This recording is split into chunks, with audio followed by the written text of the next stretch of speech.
You've been scammed.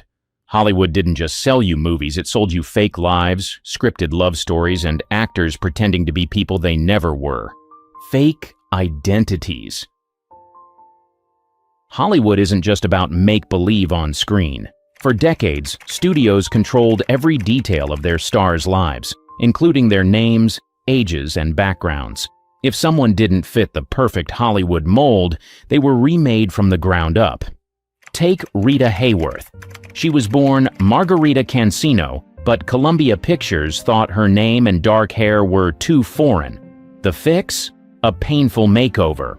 Her hairline was raised through electrolysis, her hair was dyed red, and just like that, a brand new star was born.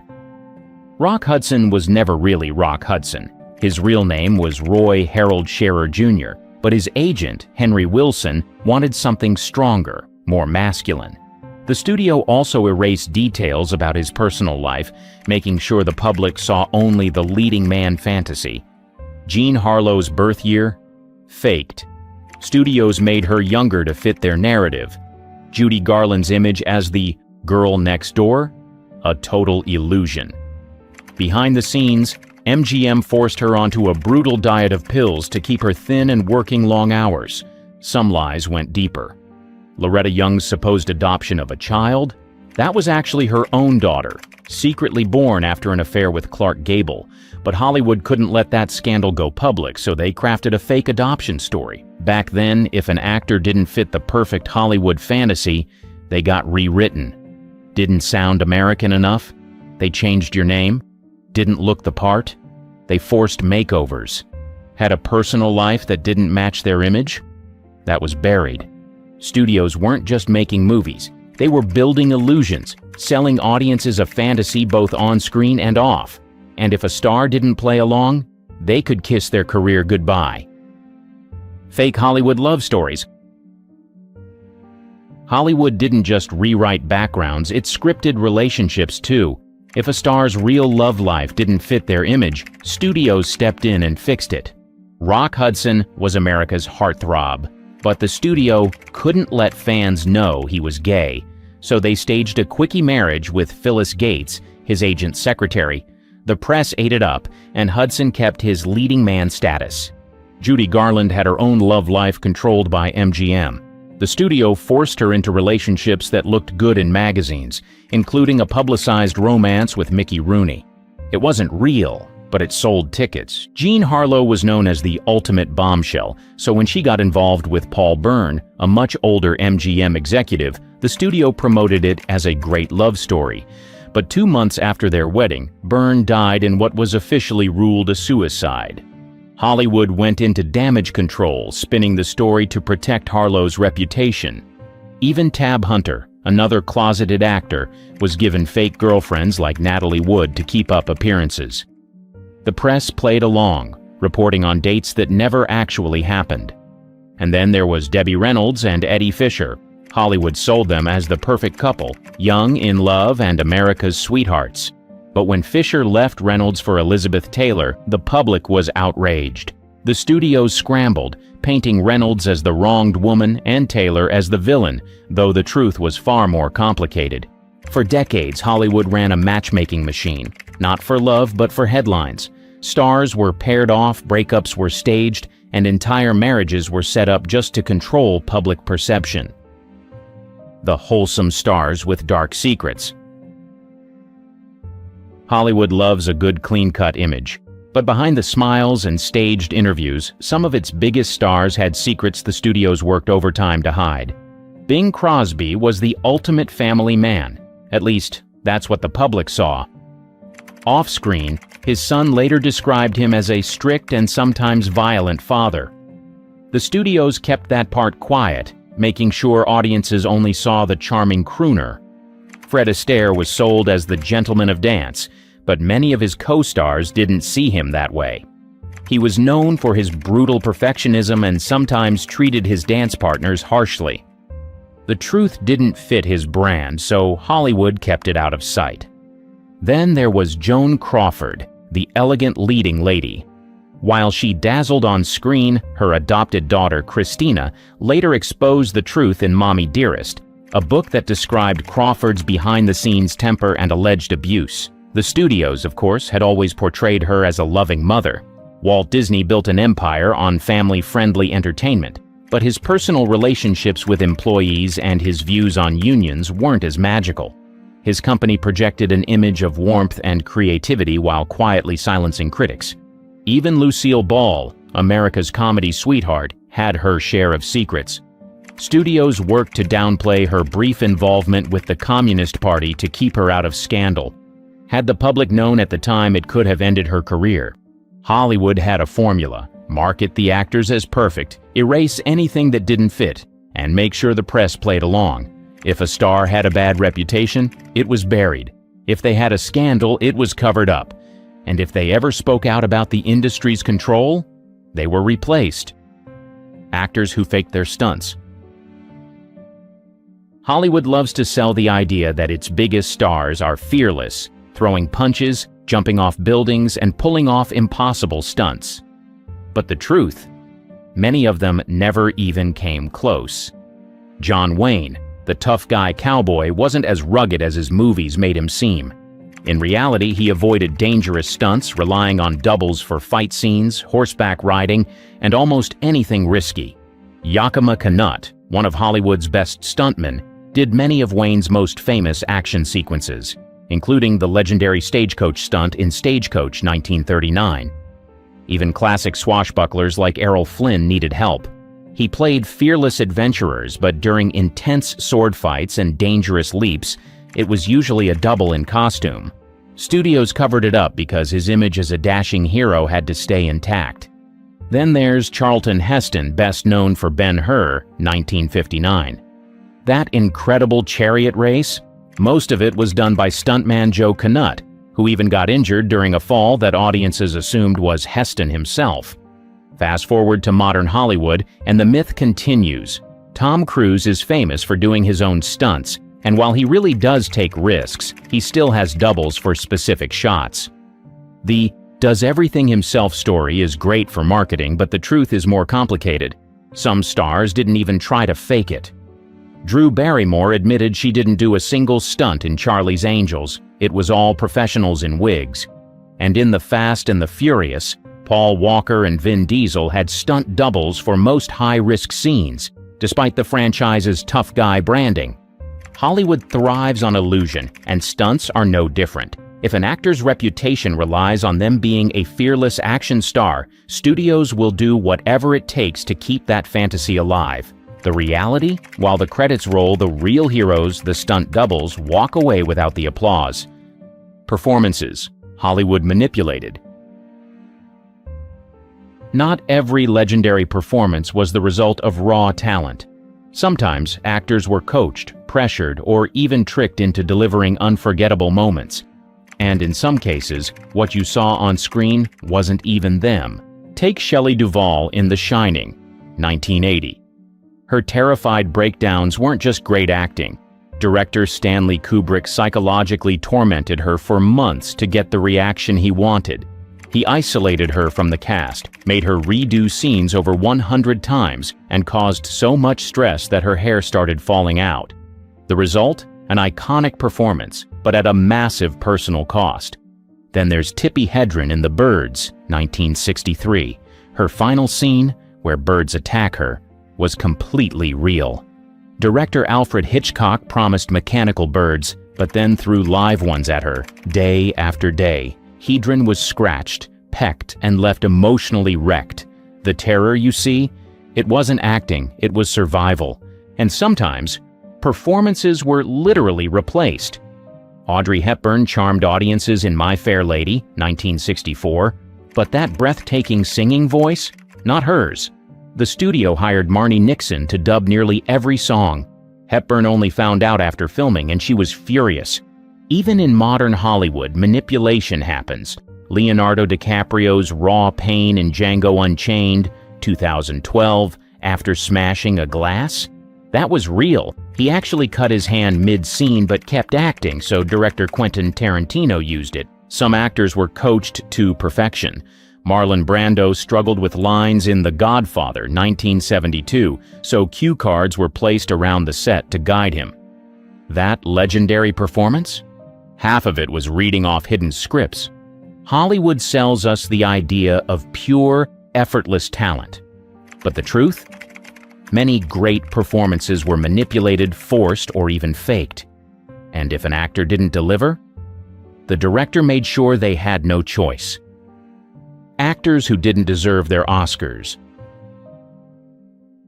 Winning an Oscar is supposed to be the ultimate proof of an actor's talent, but sometimes those golden statues weren't earned. They were bought, stolen, or given for the wrong reasons. Take Elizabeth Taylor's Best Actress win for Butterfield 8, 1960. Even she hated the movie, calling it a piece of garbage. But after she was hospitalized with pneumonia, almost dying, the Academy handed her the award out of sympathy. The performance wasn't her best, but Hollywood loves a comeback story. Then there's Al Pacino. He finally won an Oscar for Scent of a Woman, 1992, but many believe it was just a makeup win for all the times he had been snubbed before. His performances in The Godfather, Serpico, and Dog Day Afternoon were legendary, yet he lost every time. By 1992, the Academy owed him one. And sometimes actors didn't even do the heavy lifting for their award-winning performances. Marlon Brando won Best Actor for The Godfather, 1972, but he refused the award and sent Native American activist Sachin Littlefeather to reject it in protest. His win became more about politics than the performance itself. John Wayne finally won an Oscar for True Grit, 1969, but most critics agreed it was more of a career award than a performance award. The Academy often gives Oscars not for the best work, but for the best timing. And let's not forget Shakespeare in Love, 1998, beating Saving Private Ryan for Best Picture. It wasn't talent that won, it was an aggressive campaign by producer Harvey Weinstein, who spent millions on marketing and swayed voters with expensive dinners and gifts. Oscars are supposed to reward the best, but behind the scenes, politics, timing, and industry favors play just as big a role as actual talent. If you thought the best performance always won, Hollywood has been lying to you again. The age lies. Hollywood keeps selling. Hollywood has a long history of lying about ages, shaving off years, adding a few, or straight up rewriting birth records. Why? Because in the film industry, age isn't just a number, it's a marketing tool. Doris Day was one of the biggest stars of the 1950s, but for decades, no one knew her real age. She believed she was born in 1924, but when she turned 95, public records revealed she was actually born in 1922. Even she had been fooled by the lie Hollywood created. Jessica Chastain kept her real birth year hidden for years, refusing to confirm how old she was. Why? Because actresses often get pushed out of lead roles once they hit a certain age. When she finally admitted she was born in 1977, fans were shocked. Hollywood had made her seem much younger. Mila Kunis had to lie in the opposite direction. She auditioned for That 70s Show at 14 years old, but because the casting call required actors to be 18, she told producers she would be turning 18 soon. Technically true, but also completely misleading. And then there's Rebel Wilson, who built her career on a larger-than-life persona but kept her birth year a mystery. It wasn't until an old classmate leaked her records that the truth came out. She was several years older than she had claimed. Age manipulation wasn't just for women. Cary Grant and Clark Gable had their ages adjusted early in their careers to make them seem younger. Meanwhile, some actors like Steve McQueen were aged up to make them appear more mature and leading man ready. So when you hear about a young rising star or a veteran actor who's still in their prime, take it with a grain of salt, because the numbers Hollywood gives you aren't always real. Actors Hollywood made look talented. Hollywood has spent decades convincing audiences that certain actors are naturally gifted, but behind the scenes, many relied on tricks, stand-ins, and a whole lot of editing to appear more skilled than they actually were. Take Marilyn Monroe, one of the most famous actresses in history, but on set, she struggled with basic lines, needing up to 60 takes for a single sentence. Directors had to piece together her performances from tiny clips, making her look flawless when, in reality, it was hours of frustration and retakes. Then there's Arnold Schwarzenegger. His early movies had him delivering lines with such a heavy accent that studios dubbed over his voice entirely. In his first film, Hercules in New York, 1970, another actor's voice was used because producers thought audiences wouldn't understand him. Singers weren't always who they seemed either. Natalie Wood starred in West Side Story, 1961, but her singing voice wasn't hers. It was dubbed by Marni Nixon, who secretly sang for several major Hollywood actresses. Deborah Kerr in The King and I, also dubbed. Even Bruce Lee, a martial arts legend, didn't always perform his fight scenes in real time. In some films, his movements were too fast for cameras to capture properly, so editors had to slow them down. Meanwhile, his famous fight sounds? They were often added in post-production to enhance the effect. Some actors couldn't even dance. Jennifer Beals, who played the lead in Flashdance, 1983, barely did any of the dancing herself. A double did the hard moves, and careful editing made it look seamless. So, the next time you're blown away by an actor's incredible talent, ask yourself, how much of it was actually real? The truth about method acting. Dedication. Method acting is often sold as the ultimate mark of dedication. You've heard the stories, actors staying in character 24/7, pushing their bodies to the limit, and suffering for their craft. But here's the truth, a lot of it is just marketing. Take Jared Leto. He made headlines for sending used condoms and dead rats to his Suicide Squad 2016 co-stars to stay in character as the Joker. But when the movie came out, he had barely 10 minutes of screen time. The extreme behavior? Mostly hype. Christian Bale is famous for his drastic body transformations, losing 60 pounds for The Machinist, 2004, then bulking up for Batman Begins, 2005. Impressive? Absolutely. But was it necessary? Some argue no, especially since Hollywood has makeup, prosthetics, and CGI that could achieve the same effect safely. Daniel Day-Lewis is often called the king of method acting, but his dedication sometimes went too far. For My Left Foot, 1989, he refused to leave his wheelchair on set, making crew members carry him everywhere. For Gangs of New York, 2002, he caught pneumonia because he refused to wear modern winter clothes on set. His commitment was real, but at what cost? Meanwhile, Leonardo DiCaprio's infamous The Revenant, 2015 role involved eating raw bison liver and sleeping inside a dead animal carcass. It made for a great story, but the actual film could have been just as convincing without it. And let's talk about Robert De Niro, who gained 60 pounds for Raging Bull, 1980. While impressive, actors like Meryl Streep and Anthony Hopkins have argued that real skill comes from acting, not extreme physical changes. Hollywood loves method acting stories because they make performances sound more impressive. But behind the scenes, many of these so-called dedicated transformations are overhyped, unnecessary, and sometimes just PR stunts. Real talent isn't about starving yourself or staying in character for months.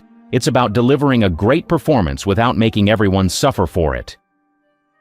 Stars who faked their retirement.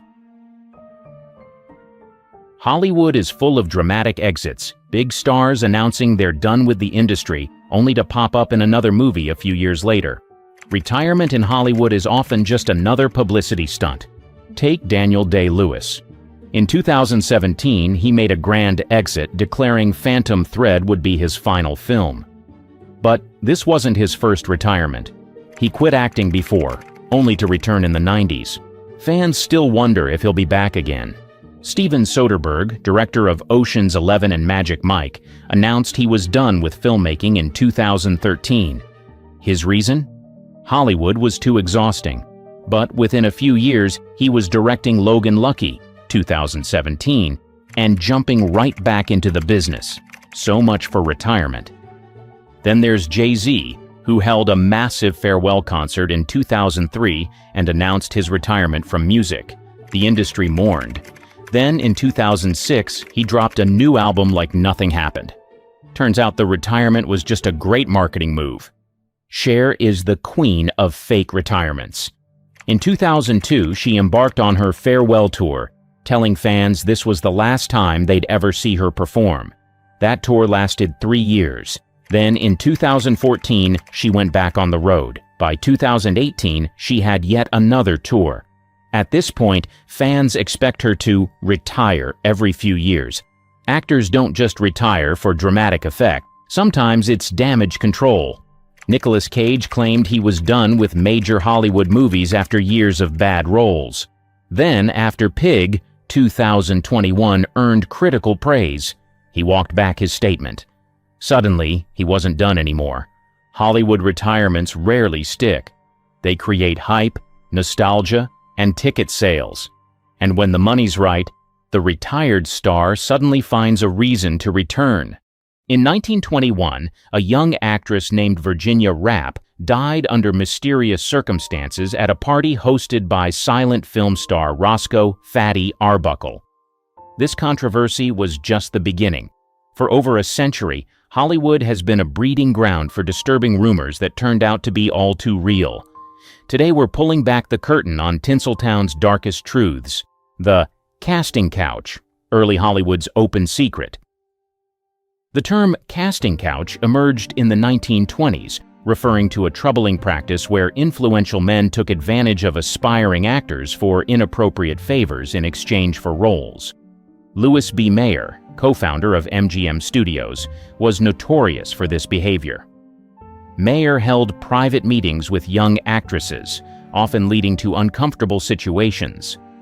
In 1935, dancer Patricia Douglas attended an MGM party where she was reportedly a victim of misconduct by a studio salesman. Despite filing charges, the case was quickly buried. Joan Crawford, who started her career in the 1920s, spoke about her experiences years later. "I never slept with a man I didn't want to. No one ever made me do anything I didn't want to do."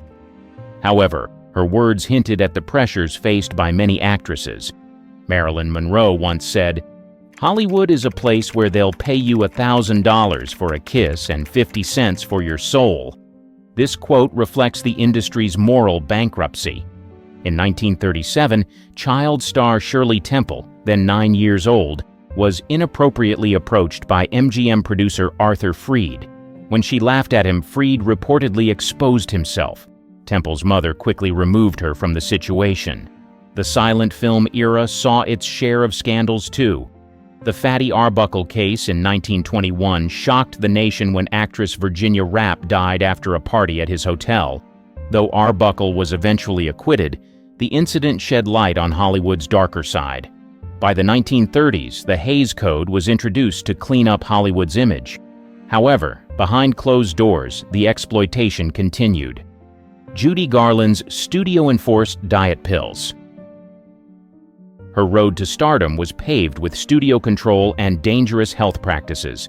MGM signed Garland at 13 in 1935. From the start, studio head Louis B. Mayer criticized her weight, calling her "my little hunchback." By 1938, during the filming of Love Finds Andy Hardy, 16-year-old Garland was put on a strict diet. Studio doctors prescribed Benzedrine and amphetamine for weight loss and seconal barbiturate to help her sleep. This dangerous cocktail kick-started a lifelong struggle with addiction. Garland's daily meal often consisted of just soup, black coffee, and 80 cigarettes, along with the prescribed pills. During the filming of The Wizard of Oz in 1939, the studio wanted her to lose more weight. She was 17 and weighed 94 pounds. In 1943, while filming Girl Crazy, Garland collapsed on set multiple times due to exhaustion and malnutrition. The studio's response was to give her a brief rest before pushing her back to work.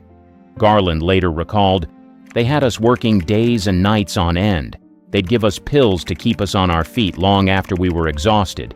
Then they'd take us to the studio hospital and knock us out with sleeping pills." By 1947, Garland's health had deteriorated significantly. She attempted to end herself on the set of The Pirate. Despite this, MGM continued to push her, leading to her suspension in 1948 due to erratic behavior caused by addiction. "I was in the studio system for 15 years and I thought they were going to kill me," Garland said in a 1967 interview. She suffered numerous breakdowns and was admitted to sanitariums multiple times throughout her career. The long-term effects of this studio-enforced regimen were devastating. Garland struggled with addiction and health issues for the rest of her life. She died in 1969 at age 47 from an accidental overdose, a tragic end tied directly to the abusive practices she endured in her youth. Alfred Hitchcock's obsession with Tippi Hedren. His obsession with Tippi Hedren during the early 1960s revealed a dark side to the famed director. Hedren, a model-turned-actress, was discovered by Hitchcock in a TV commercial in 1961. He immediately signed her to a 7-year contract. Hedren's first role was in The Birds, 1963. During filming, Hitchcock's behavior became increasingly controlling. He dictated her wardrobe off-set and forbade her from socializing with the cast and crew. Hedren later stated, "Every time I'd be talking with a male member of the cast or crew, my next exchange with Hitchcock would be icy." The most harrowing incident occurred during the filming of the attic scene. Hedren was told mechanical birds would be used. Instead, live birds were thrown at her for 5 days straight. She suffered cuts, exhaustion, and a nervous breakdown.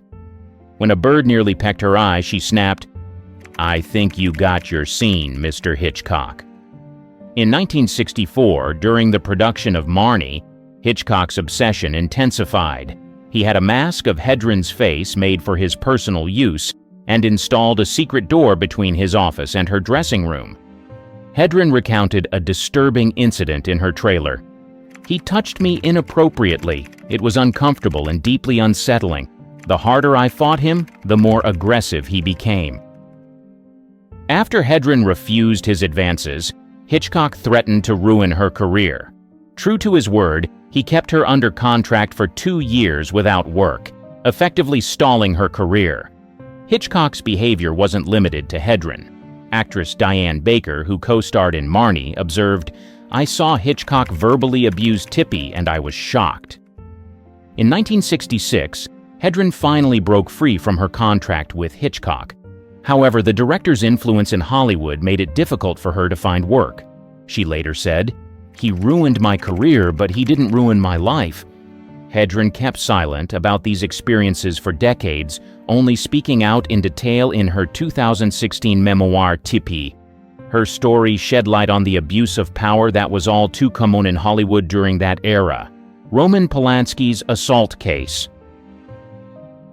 On March 10, 1977, film director Roman Palansky, then 43, was arrested in Los Angeles.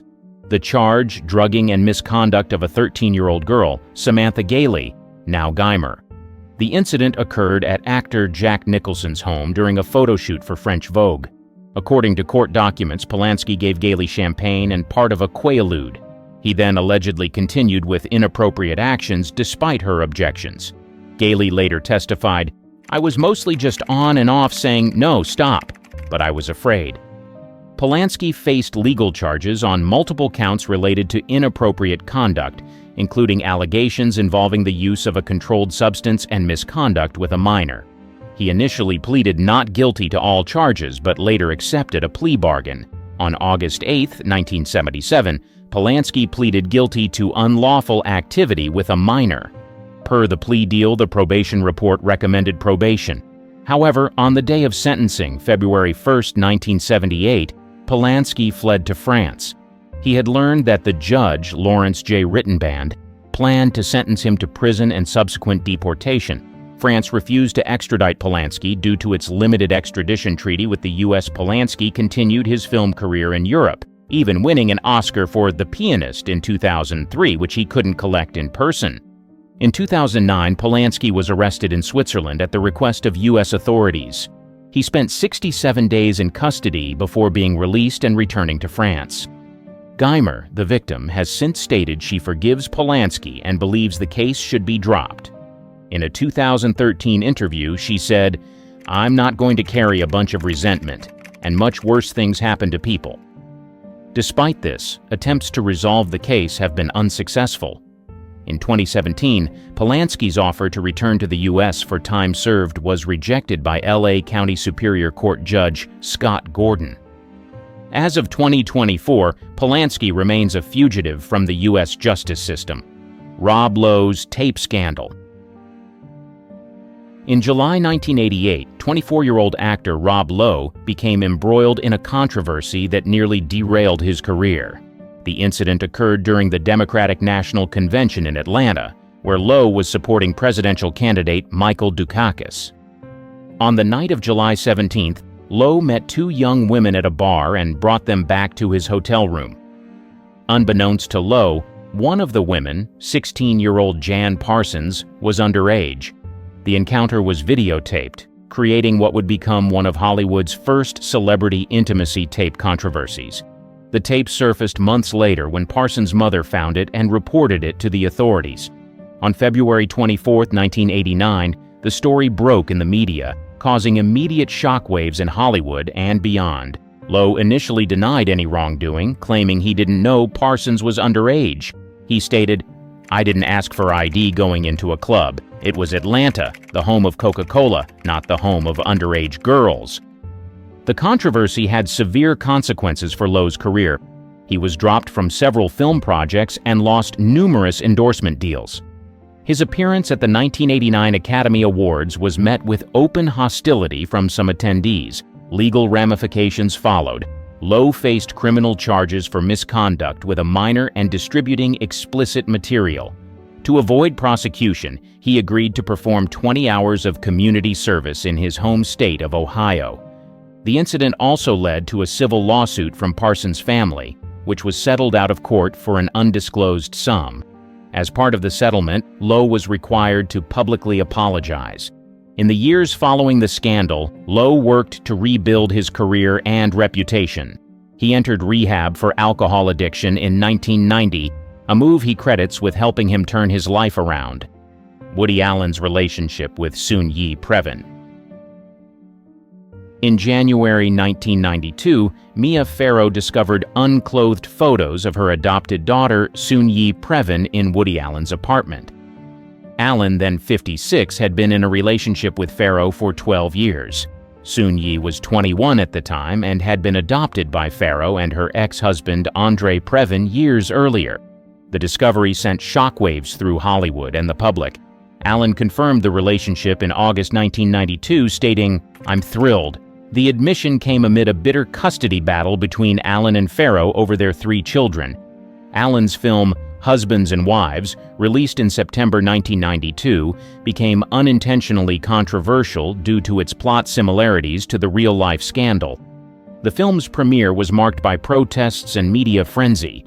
In 1993, a judge in the custody case called Allen's behavior with Soon-Yi grossly inappropriate.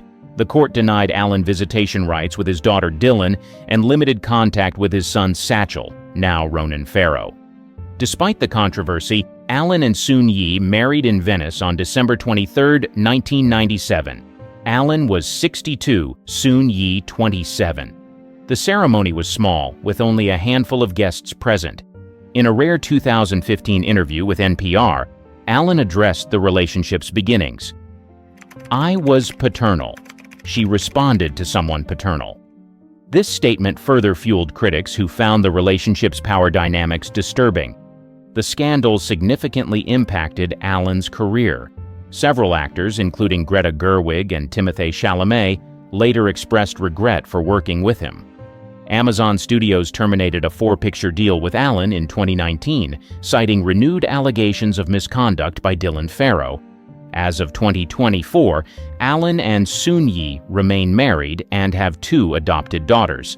The controversy continues to spark debates about power, consent, and morality in Hollywood relationships. R. Kelly's illegal marriage to Aaliyah. On August 31, 1994, R&B singer R. Kelly, then 27, illegally married his 15-year-old protégée Aaliyah in a secret ceremony in Rosemont, Illinois. The marriage certificate falsely listed Aaliyah's age as 18. Kelly had met Aaliyah 3 years earlier when she was 12. He became her mentor, producer, and lead songwriter for her debut album, Age Ain't Nothing But a Number, released in May 1994. The album's title now seems disturbingly prophetic. Vibe magazine published a copy of the marriage certificate in December 1994. The revelation sparked immediate controversy. Aaliyah's family was reportedly furious and moved quickly to have the marriage annulled in February 1995. Kelly's former tour manager, Demetrius Smith, later admitted to obtaining a fake ID for Aaliyah. In the 2019 documentary Surviving R. Kelly, Smith stated, "I was in the room when they got married. I'm not proud of that." Both Kelly and Aaliyah initially denied the marriage. In a 1994 interview, Aaliyah said, "I'm not married. That's all there is to it." She maintained this stance until she died in a plane crash in 2001. The illegal marriage came to light again during Kelly's 2019 arrest on federal charges. Prosecutors alleged Kelly bribed a government official in Illinois to create a fake ID for Aaliyah. In 2021, during Kelly's exploitation trial, a witness testified that Kelly married Aaliyah because he believed she was pregnant with his child. The marriage would have protected Kelly from charges.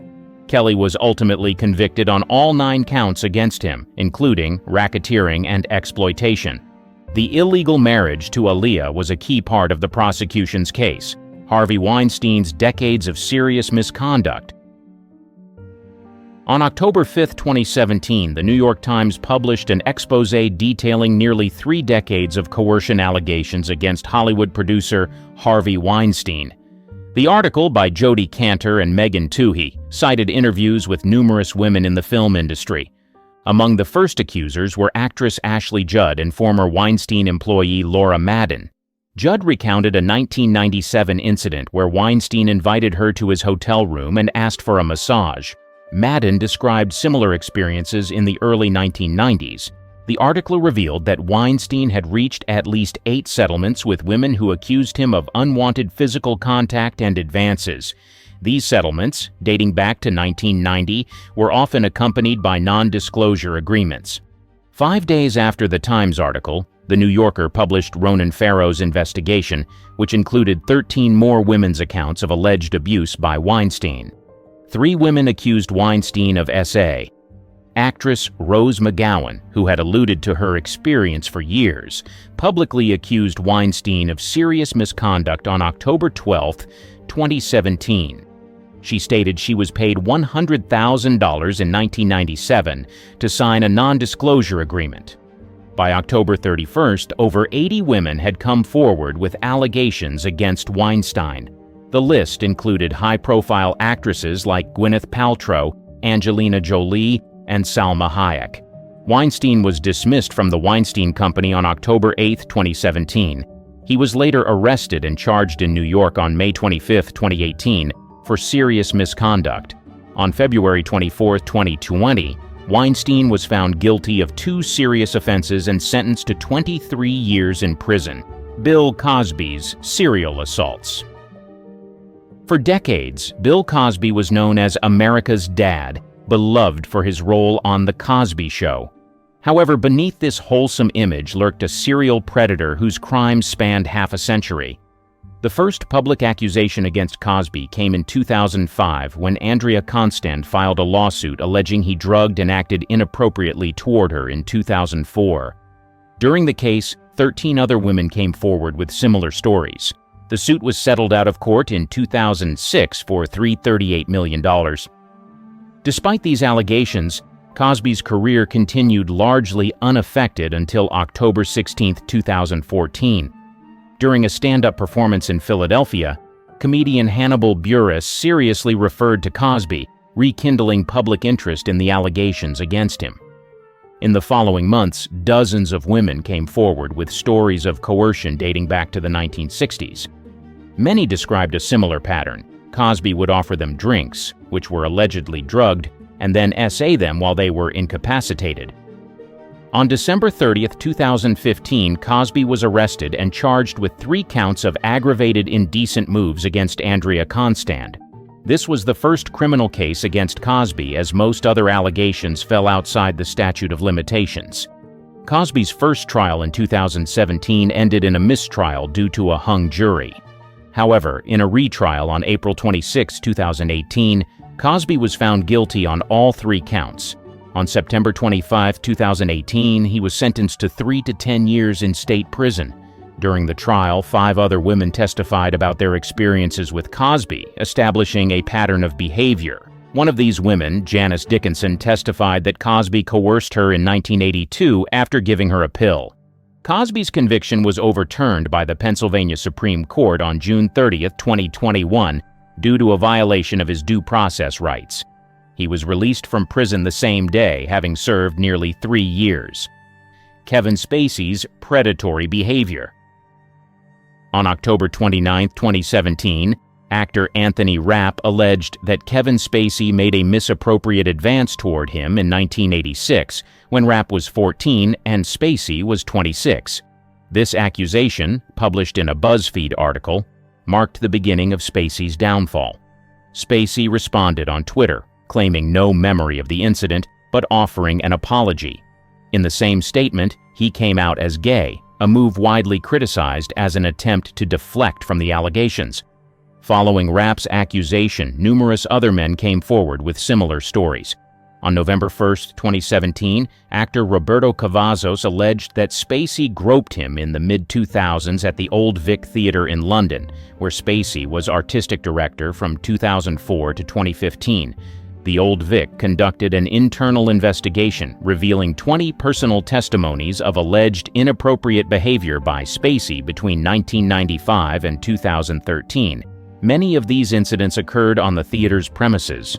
On November 3, 2017, Netflix cut all ties with Spacey, halting production on House of Cards and shelving his film Gore. Ridley Scott reshot Spacey's scenes in All the Money in the World, replacing him with Christopher Plummer just weeks before the film's release. In 2018, Spacey was charged with indecent conduct in Nantucket, Massachusetts, for allegedly groping an 18-year-old man in 2016. The case was later dropped when the accuser invoked his Fifth Amendment rights during a hearing about his missing phone. In May 2022, Spacey was charged with 4 counts of SA against 3 men in the UK, dating back to incidents between 2005 and 2013. In July 2023, Spacey was found not guilty of these charges in a UK court. Despite the court verdict, Spacey's career has been irreparably damaged. His last major film role was in 2018's Billionaire Boys Club, which earned only $618 on its opening day. While millions of people were engrossed in the incredible movies and shows produced by the industry, both in their homes and cinemas, they remained oblivious to the darkness lurking within. Beyond the glamour and talent that Hollywood exuded, there was an underworld that was very different from what was being shown in the media.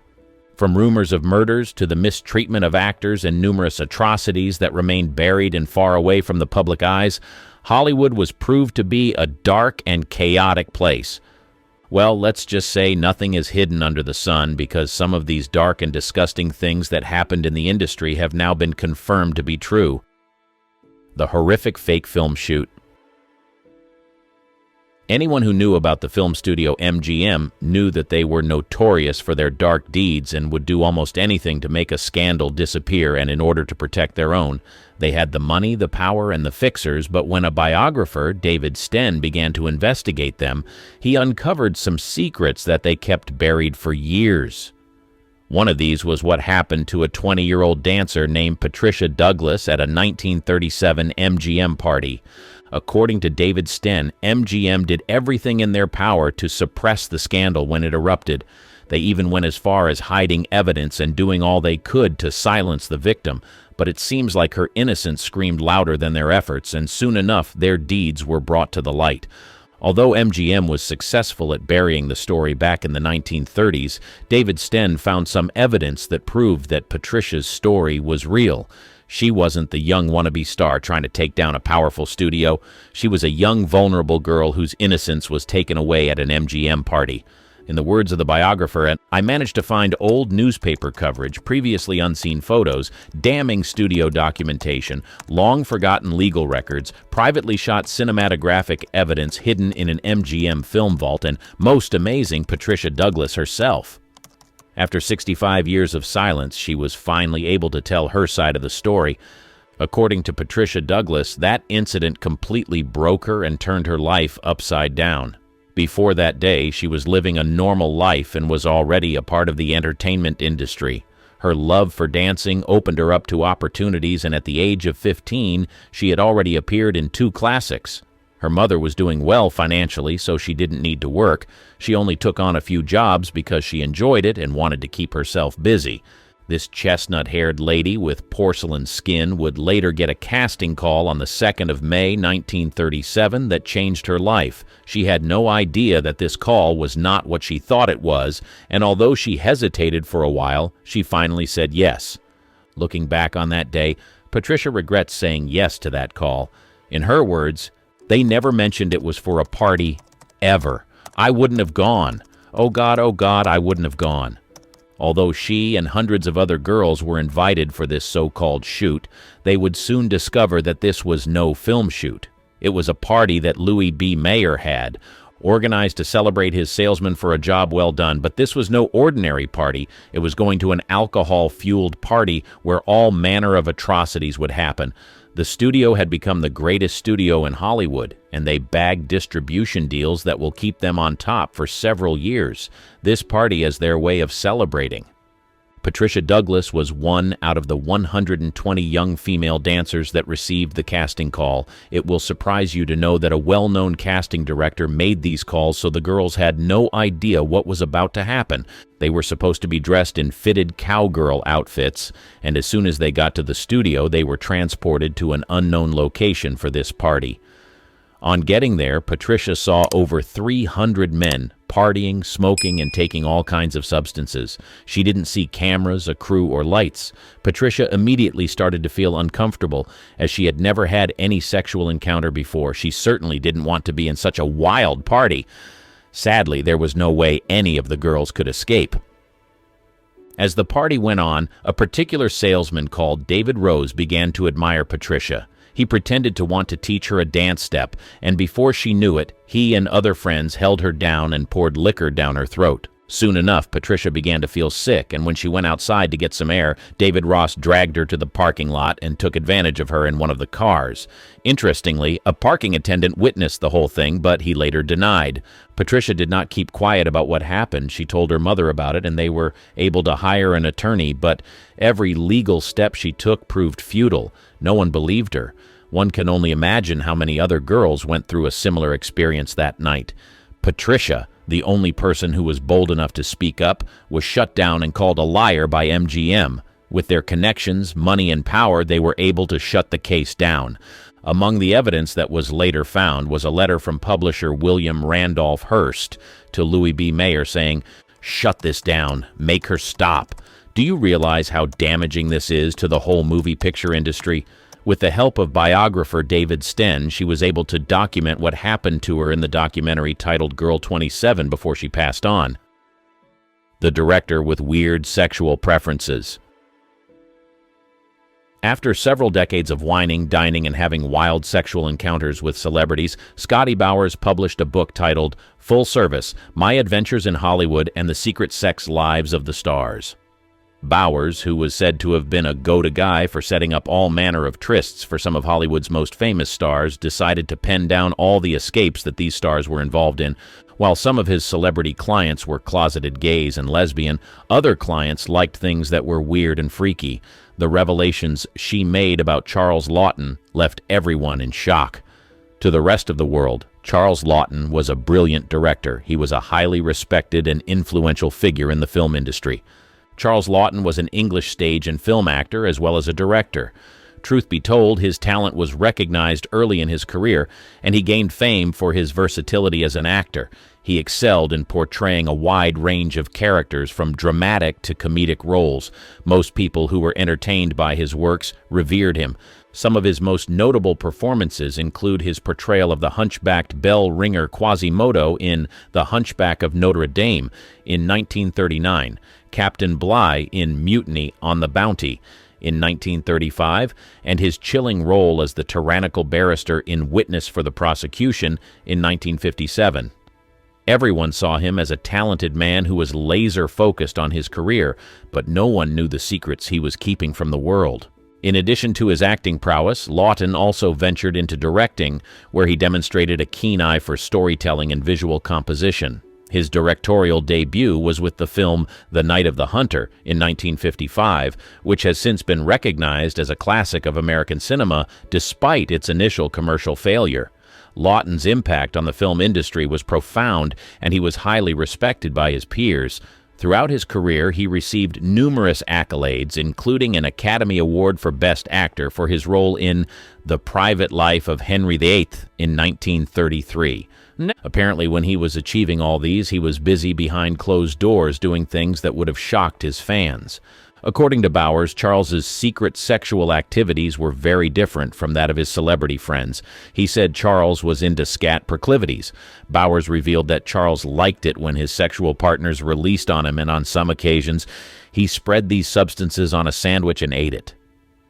Bowers didn't judge this act, as he was an open-minded person who believed that people should do whatever they wanted, and in his words, "The practice certainly didn't turn me on, but it was patently clear that it was regarded as a normal and acceptable part of sexual activity by its devotees, with Charles Lawton being one of them and Ty Power another. So who was I to judge? To each his own." Who would have thought that this talented man was involved in such sexual acts behind closed doors?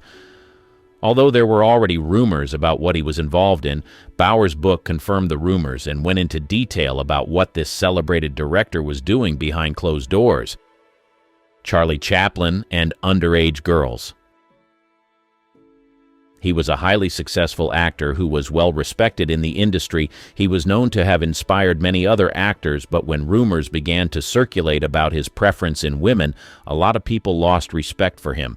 They simply couldn't believe it. Charlie Chaplin, a towering figure in the world of comedy, mesmerized audiences with his timeless humor and poignant performances on the silver screen. Yet, behind the laughter, his personal life was shrouded in controversy, particularly concerning his romantic entanglements. Soon enough, his secret preferences when it came to women became a subject of both fascination and scrutiny. Truth be told, Chaplin's predilection for marrying significantly younger women was evident throughout his life. His first marriage to 16-year-old Mildred Harris at the age of 29 set a pattern that would repeat itself. Despite the considerable age gap, Chaplin seemed drawn to youthful exuberance and innocence. However, his marriages were not devoid of tumult. Harris and Chaplin's union dissolved after 2 years. It would surprise you to know that he went on to date and marry yet another girl that was younger than him. The pattern persisted with Chaplin's subsequent marriages. At 35, he wed 16-year-old Lita Gray, embarking on a controversial journey that raised eyebrows even in the permissive circles of Hollywood. Their marriage was mired in scandal, with Gray alleging that she was coerced into matrimony due to her pregnancy with Chaplin's child. The marriage ultimately ended in a highly publicized divorce, amplifying the whispers surrounding Chaplin's romantic exploits. People found it difficult to reconcile the man he was in Hollywood to the man that was getting married to underage girls. In 1932, Chaplin found himself entangled with 22-year-old Paulette Goddard, who later revealed that she had initially misrepresented her age, claiming to be 17 when they first met. Despite the revelation, Chaplin pursued the relationship, culminating in marriage when Goddard was 26 and he was 47. Their union endured for 6 years, characterized by both moments of bliss and strain, emblematic of Chaplin's tumultuous romantic life. However, it was Chaplin's fourth and final marriage that garnered the most attention and controversy. At the age of 54, he wed 18-year-old Una O'Neill, the daughter of esteemed playwright Eugene O'Neill. This union, though met with incredulity and raised eyebrows, endured the test of time, remaining intact until Chaplin's passing. O'Neill's youthfulness and Chaplin's status as a renowned artist of his era magnified the intrigue surrounding their relationship.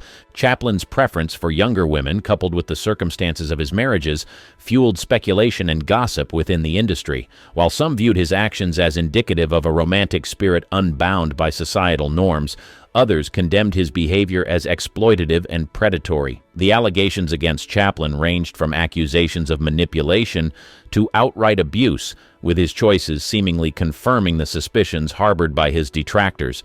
There were even rumors that he fled to a different country at a certain point in time in order to avoid certain statutory laws. It seemed like he couldn't help himself, but most people who heard about it were disappointed.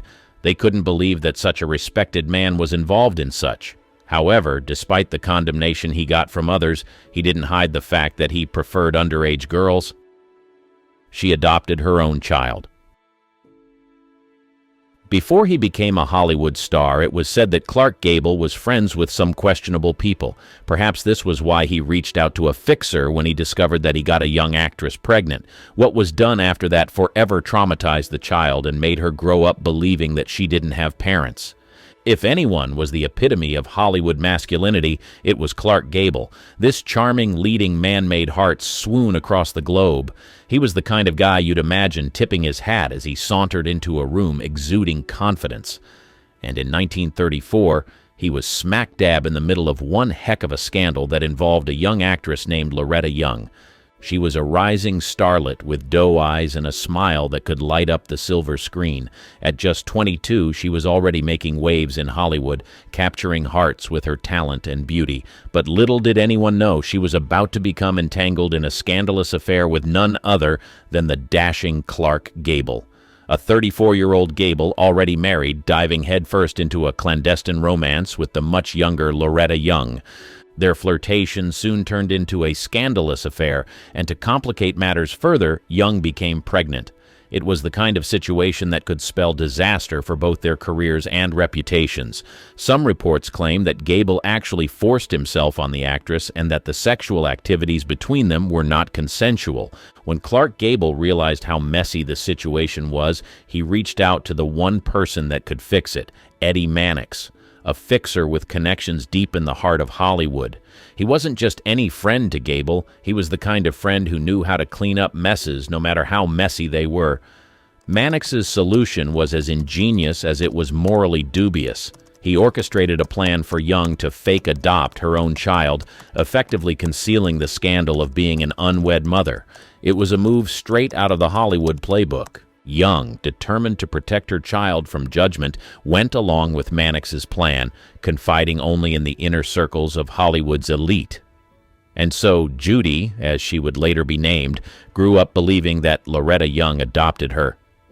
But as Judy grew older, the truth became harder to conceal. It was difficult to ignore the resemblance between Judy and Clark Gable. Soon enough, rumors began to spread, and people started asking questions. Years passed, but secrets have a way of coming to light. On Judy's wedding day, she confronted her mother, demanding to know the truth, and in a moment filled with emotions and regret, Young finally revealed the truth to her daughter. Judy herself later confirmed the truth in her autobiography, Uncommon Knowledge, laying bare the secrets that had been buried for so long. In the end, Eddie Mannix's solution may have spared his friend Clark Gable from immediate scandal, but it couldn't shield him from the consequences of his actions forever. This decision certainly did not spare Judy from the trauma of growing up without parents. Why Mary Nolan had 15 abdominal surgeries. If you have ever heard about Hollywood fixers, then the name Eddie Mannix certainly rings a bell. He was the one who was responsible for making most of MGM Studios' scandals disappear. Whenever something occurred and it could damage the image of the studio, he would go behind the scenes and clean up the mess before the public got to know about it. However, in July 1935, he was not doing someone else's dirty laundry. The scandal was right at his doorstep. His former lover had publicly accused him of maltreating her and ruining her life. He denied all the allegations, but when her friends and family began to speak up about what he did to her, things got a little complicated and he had to find a solution and find it fast. Mary Nolan, Mannix's ex-lover, was a well-known actress in the 1920s. Truth be told, life and career were marked by both successes and personal struggles. Nolan began her career as a Ziegfeld Follies showgirl before transitioning to silent films. She quickly gained attention for her striking beauty and talent on screen. Mary Nolan, initially performing under the name Imogen Robertson in Germany, began her film career there with Verborgene Gluten in 1925, followed by Die Feuertanzerin, which garnered her favorable reviews and a contract offer from Universum Film AG. She worked steadily in Germany until 1927, declining offers from Hollywood producers until Joseph M. Schenck of United Artists convinced her to return to the United States. Upon her return, Nolan faced scrutiny from the press and women's groups due to her past scandal, prompting United Artists to suggest a name change to Mary Nolan. She made 2 films with United Artists before joining Universal Pictures in August 1927, where she received good reviews for her role in Good Morning Judge. In the same year, she was said to have been involved in a relationship with Eddie Mannix, who allegedly used his connections to help boost her career. Mannix was married at the time, so they kept their affair a secret for as long as they could. Nolan's career received a significant boost when she was loaned to Metro-Goldwyn-Mayer for West of Zanzibar in 1928, starring alongside Lon Chaney and Lionel Barrymore.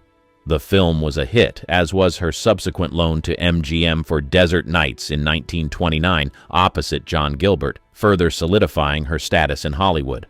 However, Mannix and Nolan's affair ended abruptly in 1929. While no one knows for sure why the affair ended, it was said that the actress became an emotional wreck in the following years. Her career began to decline rapidly, and she was said to have displayed erratic behavior on sets. After a long battle with substance abuse and financial problems, her life was in shambles. It was clear that there was a lot of pain buried deep within her, but no one knew what was causing it. It was in 1935 that Mary Nolan decided to open up about what she went through in the hands of Eddie Mannix. Initially, it seemed like a publicity stunt by a desperate actress, but as time went on, people began to see that her claims were not far-fetched from what others had accused Mannix of. According to her, she lived with him in the Ambassador Hotel from the year 1927 to 1931, and they were actively in an affair at the time. As time went on, he began to treat her badly and would even go as far as hitting her and inflicting wounds on her body. She also claimed that he was responsible for the decline of her career and that he allegedly used his influence to ruin her career at a certain point. However, the most shocking part of her story was on the day he attacked her and hit her abdominal area so badly that she had to be hospitalized. The damages he caused were so severe that she had to undergo over 15 surgeries in order to survive. After she sued him, he denied all she had said and claimed that she was using the story to gain fame and sympathy from the public. But despite his claims, Mary Nolan had a solid army of witnesses behind her. Her friends and family revealed he maltreated her during the time that they were together. He also allegedly forced her to terminate multiple pregnancies, and there were times when she had to go on set with bruises because of how badly he hit her. As expected, Mannix did everything in his power to bury the story. It was said that he sent a private detective to her house to threaten her, and this was what made her drop the lawsuit. While there was no concrete evidence, anyone who heard about Mannix's heinous crimes knew that there was at least an atom in Mary's story. In the end, Mannix won and was able to bury a story that could have potentially ruined his image and career. Hollywood has always sold us a fantasy, but what happens when the stars you idolize turn out to be the villains of the story? It's time to face the truth about the actors we were tricked into liking. Kevin Spacy was once one of Hollywood's most admired actors. His roles in The Usual Suspects and American Beauty earned him 2 Academy Awards, cementing his reputation as a top-tier talent. Fans praised his ability to balance charm and menace, with his performance as Frank Underwood in House of Cards becoming a defining moment in his career. Spacy's combination of charisma and prestige made him a Hollywood favorite. But behind the scenes, whispers about his behavior circulated for years. Industry insiders described him as controlling and intimidating, often excusing his actions as part of his commitment to method acting. Yet, Spacy's public image remained untarnished, with his polished appearances on talk shows and red carpets reinforcing his likable persona. That all changed in 2017 when actor Anthony Rapp accused Spacy of making a sexual advance toward him in 1986. Rapp was just 14 at the time. The revelation shocked fans and the entertainment industry, exposing the first crack in Spacy's carefully crafted facade. His response only made things worse. Instead of addressing the allegation directly, Spacy came out as gay in the same statement, an attempt to deflect attention that backfired spectacularly. Critics called out the move as manipulative, and the LGBTQ+ community condemned the implication that sexuality and predatory behavior were connected. Rapp's courage led others to come forward. Soon, numerous allegations against Spacy surfaced. many involving young men and inappropriate advances spanning decades. These stories painted a chilling picture of someone who allegedly used his power to exploit and silence victims. The fallout was swift. In 2018, Spacy faced sexual assault charges in Massachusetts, though the case was dropped when the accuser refused to testify. In 2022, he stood trial in New York for Rapp's civil lawsuit but was found not liable by a jury. Despite these legal outcomes, the damage to his career was irreversible. This willingness to overlook misconduct in favor of protecting powerful figures wasn't unique to Spacy. Ellen DeGeneres, celebrated as a champion of kindness and inclusion, reports on a toxic workplace environment on her talk show emerged. For nearly 2 decades, DeGeneres ruled daytime TV. Her show drew millions, won dozens of awards, and cemented her as a cultural icon. With her trademark dancing, surprise giveaways, and advocacy for LGBTQ+ rights, Ellen appeared to embody kindness. Her catchphrase, "Be kind to one another," became her brand. But in 2020, cracks in her image shattered wide open. For years, rumors of a toxic workplace circulated on forums like Reddit, but they were brushed off as gossip. Then, BuzzFeed News dropped a bombshell exposé backed by interviews with former employees. The claims? Life behind the scenes was anything but kind. Employees described a workplace riddled with fear and bullying. A black employee shared being asked inappropriate questions about her hair and treated differently from her peers. Another was told, "I'm sorry, I only remember the names of the white staff." Senior producers faced accusations of sexual harassment and retaliation against staff who spoke out. Ellen herself wasn't spared from criticism. Staff alleged she ignored complaints and sometimes contributed to the negativity, leaving many questioning how much she knew or tolerated. The public reaction was brutal. Social media exploded, with hashtags like #replace Ellen trending. Fans who once adored her felt betrayed. Ellen issued an on-air apology, claiming she was unaware of the toxic environment and pledging to make things right. But for many, her response felt insincere, especially given her influence over the show's operations. The fallout was swift. Ratings plummeted as viewers turned away. Advertisers who once eagerly sponsored her show began pulling back. Even celebrity guests seemed wary of associating with the program. Ellen announced in 2022 that her 19th season would be her last, ending what was once a daytime TV juggernaut. But Ellen wasn't the only figure whose public persona masked troubling behavior. Bill Cosby, once adored, faced accusations from more than 60 women, detailing a pattern of drugging and assault that spanned decades. He was a legend. As Dr. Cliff Huxtable on The Cosby Show, he redefined American television. The show, which ran from 1984 to 1992, was groundbreaking. It portrayed a successful black family with humor, heart, and authenticity. Cosby became America's dad, a figure of trust and moral guidance. But the reality behind his wholesome image was far darker. In 2005, Andrea Constant accused Cosby of drugging and sexually assaulting her at his home. Constant, a Temple University staffer, described how Cosby betrayed her trust under the guise of mentorship. Cosby denied the claim, insisting their encounter was consensual. The case drew attention to long-standing rumors about Cosby's behavior. However, it ended in a settlement, and the whispers faded for a time. Everything changed in 2014. Comedian Hannibal Buress called Cosby out in a viral stand-up routine. Within days, more women came forward, and their stories were eerily similar. Over 60 women eventually accused Cosby of drugging and assaulting them.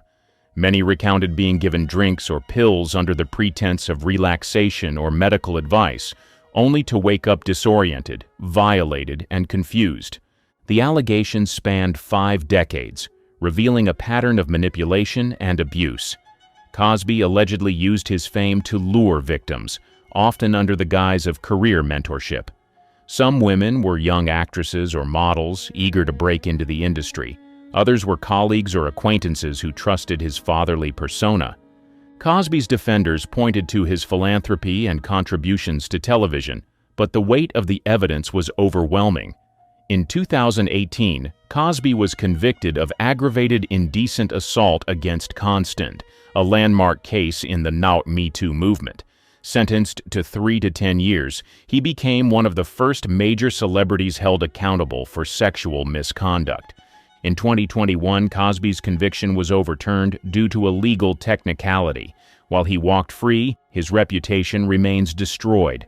Once a beloved icon, Cosby is now a symbol of betrayal and unchecked power. Few figures exemplified that abuse of power more than Harvey Weinstein. He was once Hollywood's most powerful producer. As the co-founder of Miramax and the Weinstein Company, he was behind iconic films like Pulp Fiction, Shakespeare in Love, and Good Will Hunting. To many, he was the ultimate gatekeeper to fame and success. But behind the awards and glamour, Weinstein hid a decades-long history of abuse, protected by the very industry he helped shape. In October 2017, the New York Times published an investigation that exposed Weinstein's predatory behavior. Days later, The New Yorker followed with a detailed report. Together, they revealed a horrifying pattern.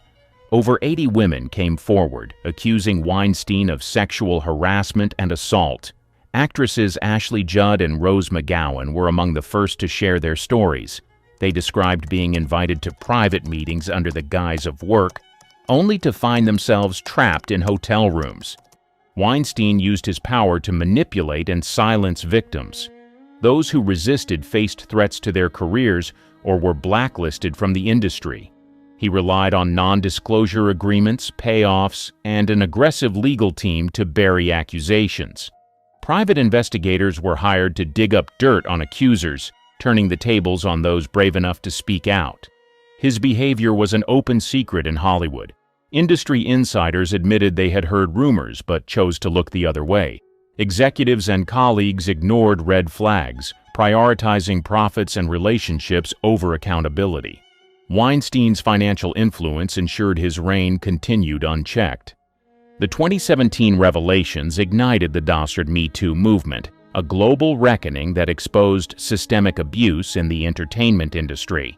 Weinstein's fall from grace was swift. He was expelled from the Academy of Motion Picture Arts and Sciences, and his company crumbled. In 2020, Weinstein was convicted of 2 counts of sexual assault and sentenced to 23 years in prison. His conviction was a landmark moment, but it also highlighted deeper issues. How had he operated so freely for decades? And could Hollywood truly change? While Weinstein's behavior operated behind closed doors, Jared Leto's troubling actions often played out in public. He is known for doing it all. He's an Oscar-winning actor for Dallas Buyers Club and the lead singer of 30 Seconds to Mars. His mix of artistry and mystery has kept him in the spotlight for decades, but lurking beneath his carefully crafted image is a troubling pattern of behavior that's harder to dismiss. In the early 2000s, rumors began swirling about Leto's interactions with young fans. Allegations suggested he used his fame to target underage girls, with several anonymous accounts describing inappropriate encounters. A journalist once claimed Leto had a predatory interest in teenage fans, and stories of uncomfortable backstage moments surfaced online. While these allegations didn't gain mainstream traction, their consistency raised red flags. Somehow, the whispers never seemed to stick, and Leto's career remained untouched. Fans who met Leto at 30 Seconds to Mars concerts painted a mixed picture. Some described him as cold and dismissive, while others shared stories of inappropriate comments. These accounts often felt brushed aside, drowned out by the praise for his musical and acting accomplishments. It seemed Leto's enigmatic persona worked as a buffer, keeping his reputation intact despite the growing unease. His on-set antics further added to the controversy. During Suicide Squad, Leto's approach to playing the Joker became a PR nightmare. He sent bizarre gifts to his co-stars, including used condoms and a live rat. Margot Robbie confirmed receiving a rat, while Viola Davis later admitted feeling shocked by his actions. Leto defended it as part of his method acting, but many viewed it as a desperate attempt to steal the spotlight. Critics and cast members alike questioned the necessity of such stunts, calling them disruptive rather than creative. Despite these troubling patterns, Leto has managed to avoid major fallout. His ability to sidestep accountability reflects Hollywood's tendency to protect its stars when their talent overshadows their behavior. That selective accountability extended beyond personal misconduct to financial scandals. Wesley Snipes, a once beloved action star, saw his career nosedive after being convicted of tax evasion. Snipes wasn't just a star, he was a force. With blockbuster hits like Blade and White Men Can't Jump, he became a household name. Fans loved his charisma, athleticism, and ability to dominate the screen. For a while, Snipes seemed unstoppable, but his off-screen choices told a different story. In 2008, Snipes was convicted on 3 misdemeanor charges for failing to file federal income tax returns. From 1999 to 2004, he dodged over $7 million in taxes. Prosecutors revealed that Snipes didn't just neglect his taxes, he went out of his way to file fraudulent paperwork claiming exemptions. He even tried using obscure legal theories to argue he didn't owe anything at all. When the case went to trial, Snipes blamed financial advisors, saying he had been misled. His defense painted him as a victim of bad advice rather than a deliberate tax dodger. They also pointed to his charitable contributions and argued that his fame made him an easy target for prosecution. The court didn't buy it. In 2010, Snipes was sentenced to 3 years in federal prison. It was a rare outcome for a celebrity, given that most tax evasion cases end with hefty fines rather than jail time. Hollywood took notice. The ruling sent a clear message. Even the rich and famous aren't untouchable. Snipes wasn't ready to give up, though. He filed multiple appeals, insisting he'd been wrongly convicted. Each attempt failed, and he served his full sentence. By 2013, he was out of prison and ready to work again. He returned to acting in films like The Expendables 3 and slowly began rebuilding his career. Reputational damage also plagued Chevy Chase, though for entirely different reasons. Known for his sharp comedic timing, it made him a breakout star on Saturday Night Live. His sarcastic wit and deadpan delivery carried him into film stardom with hits like National Lampoon's Vacation. By the 1980s, Chase was a comedy legend, but behind the charm and humor was a reputation for being, well, not so funny to work with or meet in person. Fans hoping for a warm interaction often left disappointed. Chase's encounters with admirers were marked by dismissive comments, rude behavior, and even outright insults. At a fan convention in the 2000s, Chase mocked attendees for their enthusiasm, leaving some visibly upset. While he likely thought his sharp humor was playful, many found it hurtful. For someone whose career thrived on audience love, this behavior was puzzling to say the least. Chase's difficult demeanor extended to his colleagues. His time on Saturday Night Live was riddled with conflict. Cast members recalled his arrogance and mean-spirited jokes. Al Franken famously called him a comedy genius, but a world-class jerk. One infamous incident during a guest appearance in the 1990s saw Chase slap co-star Sherry O'Terry during a rehearsal. He brushed it off as a joke, but others saw it as another example of his poor behavior. Later in his career, Chase joined the cast of Community, where tensions with creator Dan Harmon quickly became public. Chase reportedly walked off set multiple times and left Harmon a series of profanity-filled voicemails. Harmon retaliated by airing the voicemails at a live comedy show, exposing Chase's toxic attitude. Co-stars also shared stories of Chase's inappropriate jokes, often racial or offensive in nature, which alienated him from the cast. Tales of toxic behavior weren't limited to older generations. James Franco, once a darling of indie cinema, faced allegations of misconduct. He was the golden boy of indie films. He could tackle intense dramas like 127 Hours and quirky comedies like The Disaster Artist without skipping a beat. Critics loved him, fans adored him, and Hollywood couldn't get enough of his artsy, slightly eccentric vibe. But behind the charm and accolades, there were troubling stories that revealed a very different Franco. In 2018, 5 women came forward with allegations of inappropriate behavior, detailed in a Los Angeles Times expose. The allegations centered around Studio 4, Franco's now-closed acting school. It was marketed as a space for aspiring actors to work with an Oscar-nominated mentor.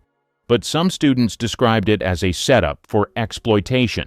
They accused Franco of pressuring women into performing explicit scenes under the guise of artistic exploration. One woman shared a particularly disturbing account of a simulated sex scene where Franco removed protective barriers without consent. Others said he promised roles in exchange for personal favors, dangling career opportunities as bait. The power imbalance was undeniable. Franco's issues didn't end there. Screenshots of his messages to underage fans began to circulate. In one, he was allegedly aware that the recipient was 17 but still asked to meet her in a hotel room. These revelations turned the spotlight on his behavior off-set, with many questioning how much his power and fame shielded him from scrutiny. While Franco denied most of the allegations, he settled a lawsuit in 2021. 2 former students received $2.2 million, but the settlement didn't restore his reputation. Critics argued it allowed him to avoid accountability while silencing his accusers. And then there's Mel Gibson, whose history of anti-Semitic remarks and abusive behavior became public in the 2000s. From Lethal Weapon to Mad Max, he was Hollywood's action hero. When Braveheart earned him 2 Oscars, including Best Director, Gibson became a household name and a powerhouse in the industry. But by the mid-2000s, his personal scandals turned him into one of Hollywood's most controversial figures. The turning point came in 2006 when Gibson was arrested for driving under the influence. During the arrest, he unleashed an anti-Semitic tirade claiming Jewish people were responsible for all the wars in the world. His comments sparked international outrage. The Anti-Defamation League condemned his remarks, and the industry quickly distanced itself from him. Gibson apologized, but the damage was done. Then, in 2010, things got worse. Leaked audio tapes captured Gibson verbally abusing his then-girlfriend, Oksana Grigorieva. The recordings included violent threats, racial slurs, and misogynistic language. It was shocking, even for those who had stood by him after the DUI scandal. The tapes cemented his fall from grace, and Gibson became a pariah. For years it seemed his career was over. Studios cut ties and projects dried up, but Gibson wasn't ready to fade away. By the mid-2010s, he launched a comeback, focusing on directing rather than acting. His film Hacksaw Ridge, 2016, was a critical success, earning 6 Oscar nominations and putting Gibson back in Hollywood's good graces, at least partially. Gibson also started addressing his scandals in interviews.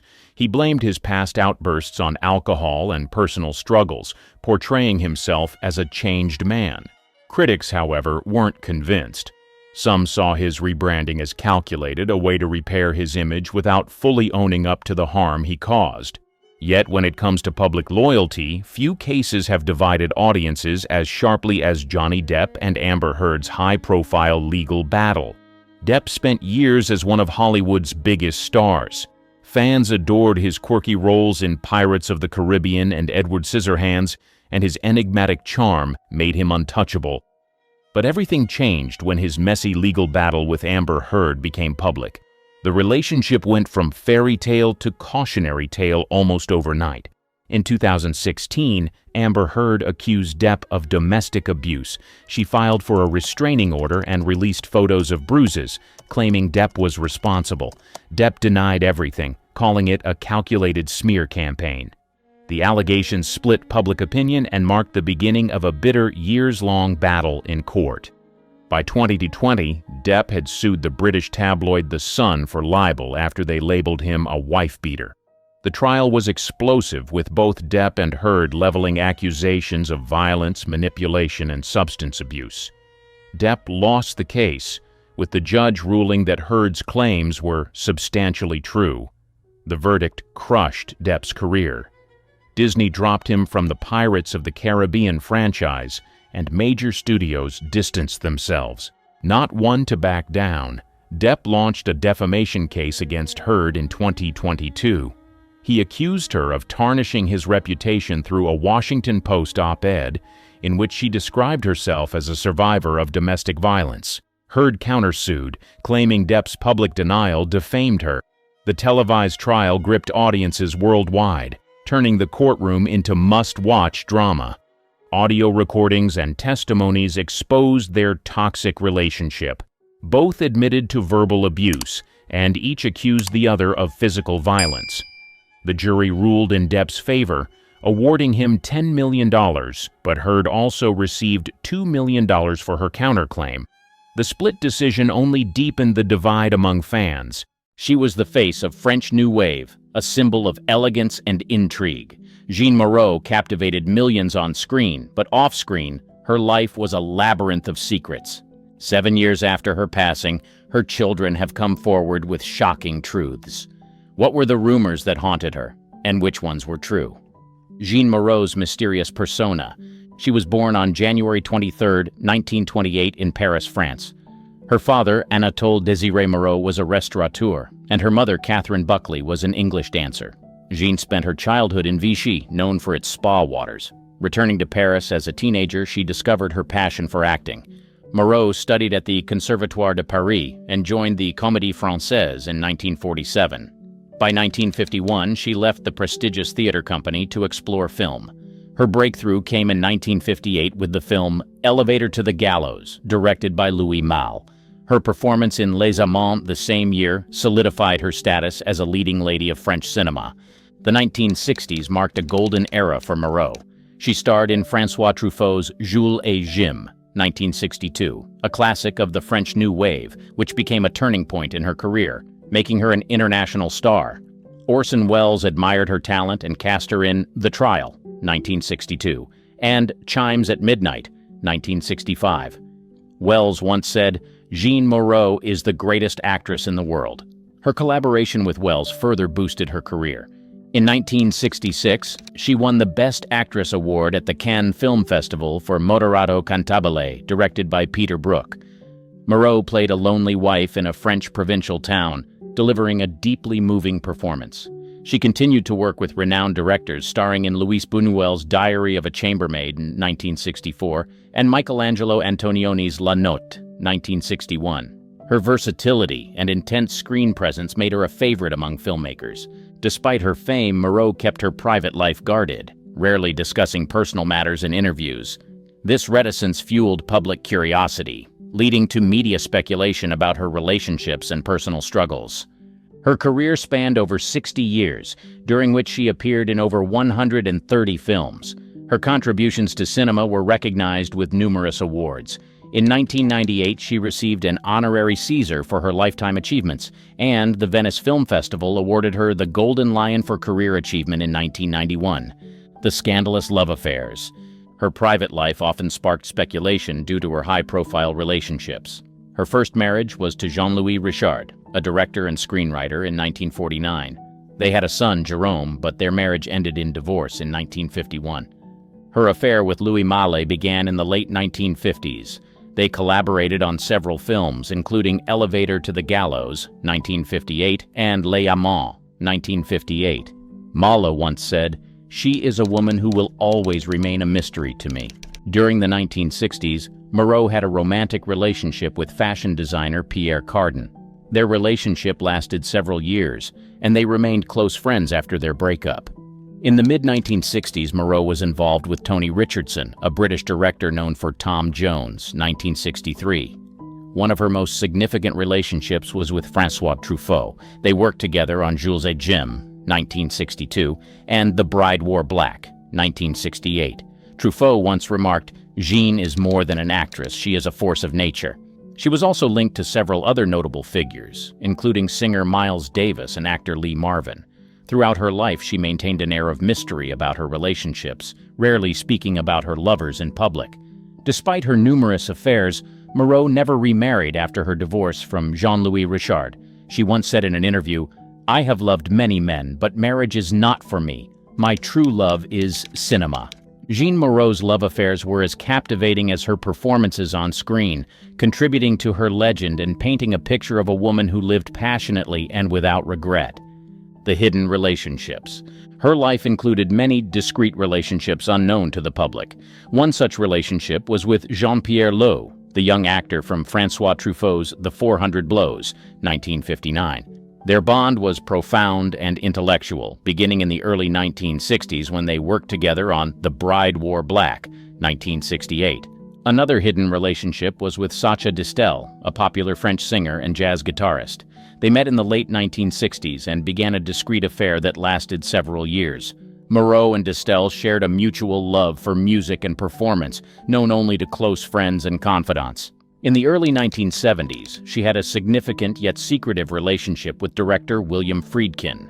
Known for The French Connection, 1971, and The Exorcist, 1973, Friedkin and Moreau met at a film festival and quickly became close.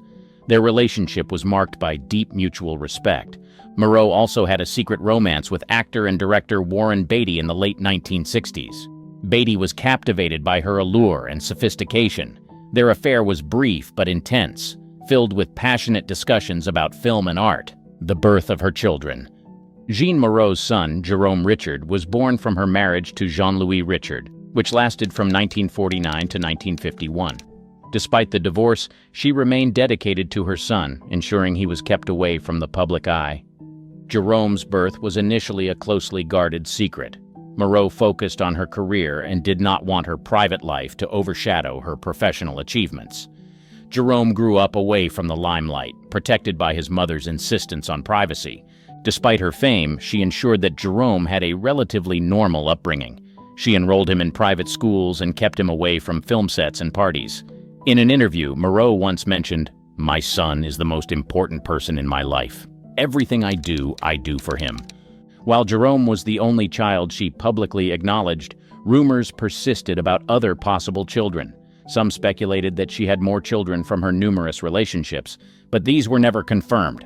Moreau's ability to keep her private life under wraps only fueled these rumors. Moreau's protective nature extended to her son even in adulthood. Jerome pursued a career in academia, becoming a respected professor, far removed from the world of cinema. The relationship between Moreau and her son remained strong throughout her life. Her efforts to shield him from the media were successful, allowing him to live a life of relative anonymity.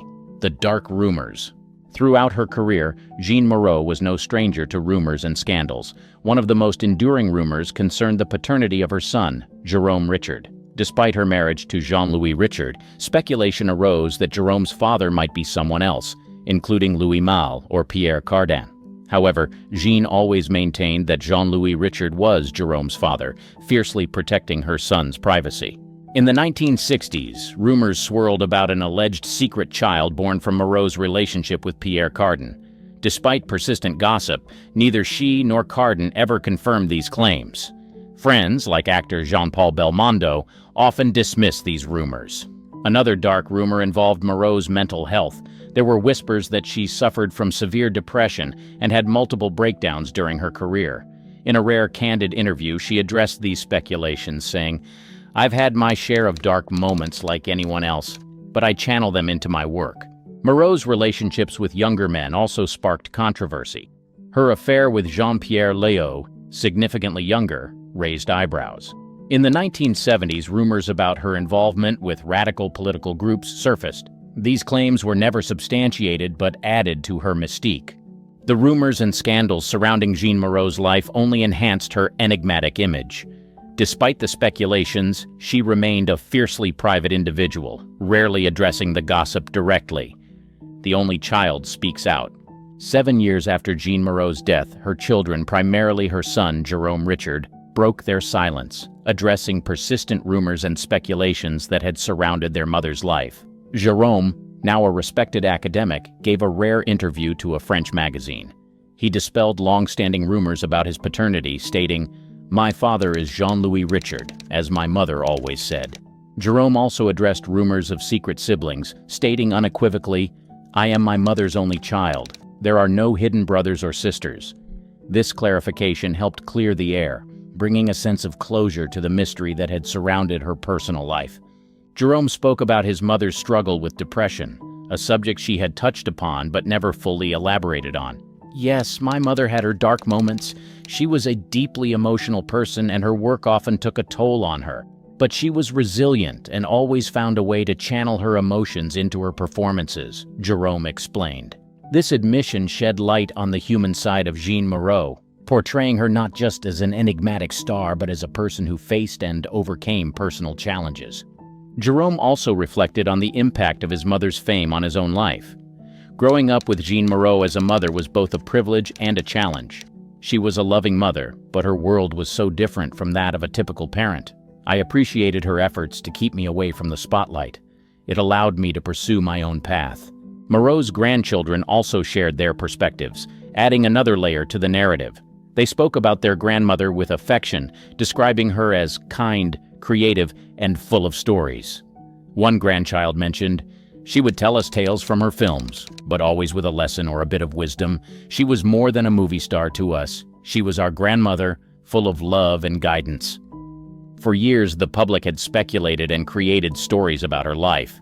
Her family's decision to speak out provided clarity and allowed fans to see the actress in a more personal light. It revealed the complexities of her character and the deep connections she had with her loved ones. The revelations from her children did not tarnish her image, but rather humanized her. They showed that behind the glamorous facade was a woman who, like anyone else, faced challenges and joys in her personal life. This candidness from her family offered a fitting tribute to Jeanne Moreau, honoring her memory while dispelling the myths that had long surrounded her. Confirming the scandals. As Jeanne Moreau's children spoke out, they not only clarified rumors but also confirmed some of the more scandalous stories that had followed her throughout her life. These revelations provided an unvarnished look at the actress's personal struggles and relationships, offering a deeper understanding of the woman behind the mystique. The children also confirmed the long-standing rumor of Moreau's affair with Louis Malle. While the relationship itself was well known, the extent of its impact on her was less understood. Jerome revealed, "Louis was one of my mother's great loves. Their connection went beyond a typical romance. It was deeply intellectual and artistic. Their breakup was hard on her, and it influenced many of her later works." This insight painted a picture of a woman who was deeply affected by her relationships, which in turn influenced her professional choices. Another scandal that was addressed involved Moreau's rumored affair with Orson Welles. Although their professional collaboration was celebrated, their personal relationship had always been shrouded in mystery. Jerome confirmed that the two had a romantic relationship during the filming of The Trial, 1962. Orson Welles admired my mother not just as an actress, but as a person. Their affair was intense and passionate, reflecting their larger-than-life personas. This confirmation added a new layer to the understanding of her personal life and the deep connections she formed with her co-stars. The children also confirmed the lesser-known affair with playwright Samuel Beckett. This relationship, which was kept very private, was characterized by a shared love for literature and theater. "Samuel Beckett was a significant figure in my mother's life," Jerome said. "Their relationship was not just romantic, but also profoundly intellectual. They inspired each other in many ways." This confirmation highlighted Moreau's intellectual depth and her attraction to minds as brilliant and complex as her own. One of the more painful confirmations was related to the strained relationship between Moreau and her son during certain periods of their lives. Jerome admitted, "There were times when my mother's work and her personal struggles created distance between us. It wasn't always easy being the child of such a prominent figure. However, we always found our way back to each other." This honesty about their relationship provided a realistic portrayal of the challenges faced by the family of a public figure. The children also dispelled the notion that Moreau had a secret child with Pierre Cardin. This clear denial helped to put to rest one of the more persistent rumors about her personal life. The family's perspective. The revelations about Jeanne Moreau's life and the confirmation of long-standing rumors inevitably had a profound impact on her children, especially her son, Jerome Richard. Growing up with a mother who was both a celebrated actress and an intensely private person presented unique challenges and shaped their lives in significant ways. Jerome Richard, in his rare interviews, shared insights into his childhood and the complexities of being the son of Jean Moreau. "My mother was a brilliant actress, but at home she was just my mom. She was loving and protective, always making sure I had a normal upbringing despite her fame." This duality of her life, balancing a high-profile career with a private family life, was a delicate act that influenced Jerome's development and worldview. The rumors about Moreau's mental health and personal relationships also affected Jerome deeply. He spoke about the emotional toll of seeing his mother struggle with depression. "Her lows were very hard to witness. As a child, I didn't fully understand it, but I knew she was going through something painful. It made me grow up faster and develop a strong sense of empathy." This experience shaped Jerome's sensitivity and his approach to life, fostering a deep understanding of the complexities of human emotions. Jerome also discussed the impact of the persistent rumors about other potential siblings and secret children. "The speculation was always there, adding a layer of confusion and curiosity to my life. It was only after my mother passed away and I addressed these rumors publicly that I felt a sense of closure." By speaking out, Jerome not only cleared the air but also found a way to reconcile his personal narrative with the public's perception of his mother. Despite the challenges, Jerome acknowledged the privileges that came with being Jean Moreau's son. "I had access to incredible artistic environments and met some of the most brilliant minds in the industry. It was an education in itself." His upbringing in such a culturally rich environment undoubtedly influenced his own career choices and intellectual pursuits. Jerome pursued a path in academia, becoming a respected professor, which allowed him to carve out his own identity separate from his mother's shadow. Her grandchildren also felt the impact of her legacy. Growing up, they were aware of their grandmother's iconic status, but experienced her primarily as a family member. "She was Grandma Jeanne to us," one grandchild shared. "She would tell us stories, play games, and encourage our creativity. It was only later that we fully grasped the extent of her influence in the film industry." The family's decision to break their silence and address the rumors brought them a sense of liberation. By confirming some stories and dispelling others, they reclaimed their narrative and honored Jean Moreau's memory on their own terms. Jerome reflected, "My mother lived a life full of passion and complexity. By sharing our side of the story, we hope people understand her as more than just an actress, but as a multifaceted human being."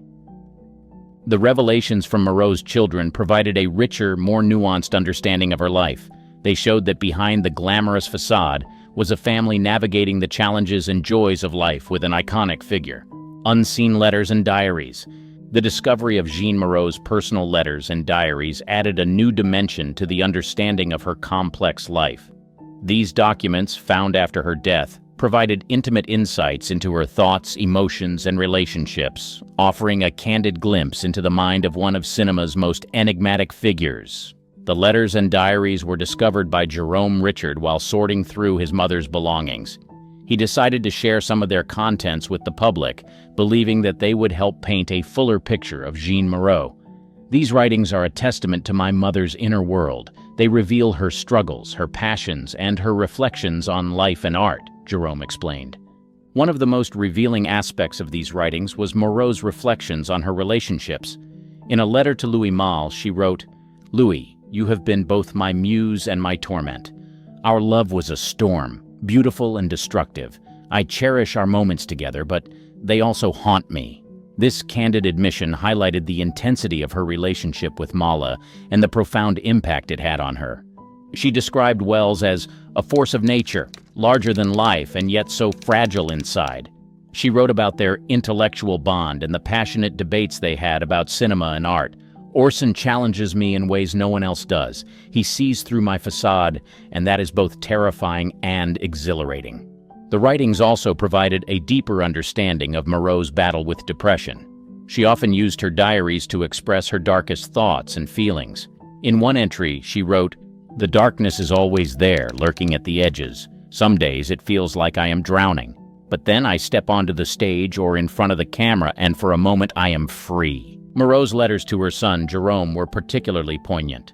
They revealed a tender, protective side of her that contrasted with her public persona. In one letter, she wrote, My dearest Jerome, you are my anchor in this chaotic world. I want to shield you from the storms that I face. Know that my love for you is unwavering, even when I am not there. These letters highlighted her deep love for her son and her efforts to protect him from the tumultuous aspects of her life. The diaries also contained reflections on her career and the roles she chose. Moreau often wrote about the characters she played and how they resonated with her own life. Catherine in Juliet Jim is a reflection of my own restless spirit. She embodies the freedom and the torment that I feel. These writings provided valuable insights into her approach to acting and the personal connections she found in her roles. The letters and diaries also touched upon the rumors that had surrounded her life. Moreau addressed these speculations with a mix of frustration and resignation. The world will always create stories about me, true or false. I have learned to live with it, to find my peace in my own truth, she wrote in one diary entry. This acceptance of her public image showed her resilience in the face of constant scrutiny. The publication of these personal writings allowed fans and historians to gain a deeper understanding of Jeanne Moreau. They revealed a woman of great depth and complexity, whose personal struggles and passions were intricately tied to her art. Jeanne Moreau passed away on July 31, 2017 in Paris, at 89 years old. Her death marked the end of an era in French cinema. However, her enigmatic persona and extraordinary talent continue to captivate audiences worldwide. Hollywood's dirty laundry is getting a full spin cycle. Howard Hughes, the man who put the eccentric in Eccentric Billionaire, kicks off our parade of stars. This aviation mogul turned Hollywood hotshot was a real-life Tony Stark, minus the cool suit, plus a whole lot of crazy. In the roaring 20s, Hughes burst onto the scene faster than the arrival of talkies. Making movies wasn't enough for him. He had to conquer the skies too. Hughes set aviation records that had the whole nation cheering. While he was flying high in public, his private life was spiraling out of control. His descent into madness was just beginning. By the 50s, Howard was deeper in the loony bin than Alice in Wonderland. His severe OCD turned him into a recluse. He hoarded his own pee and wore tissue boxes as shoes. Talk about a fashion statement. This eccentric billionaire was once Tinseltown's most eligible bachelor. He dated more Hollywood starlets than there are stars on the Walk of Fame. His little black book included big names like Katharine Hepburn and Ava Gardner. But no amount of glamorous arm candy could save him from himself. Hughes isolated himself completely.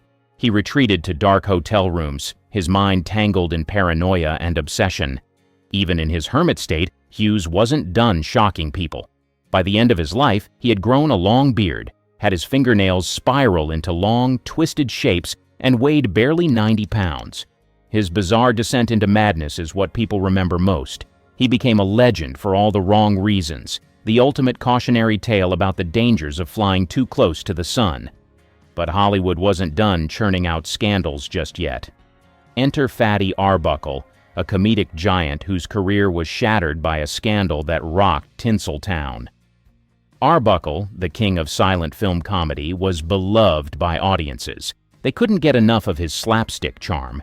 But in 1921, his reputation came crashing down. He was accused of raping and murdering actress Virginia Rapp during one of his infamous parties. The media frenzy that followed painted Arbuckle as Hollywood's biggest villain before the trial even began. The details of the case were murky. That didn't stop the tabloids. Arbuckle's trial became a public spectacle. Every salacious accusation was splashed across the front pages.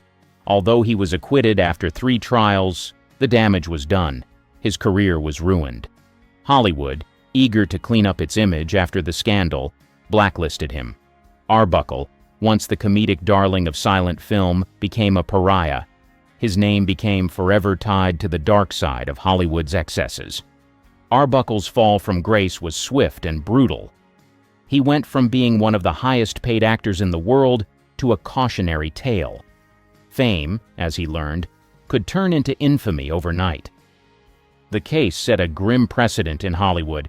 No matter how beloved a star might be, one scandal can end it all.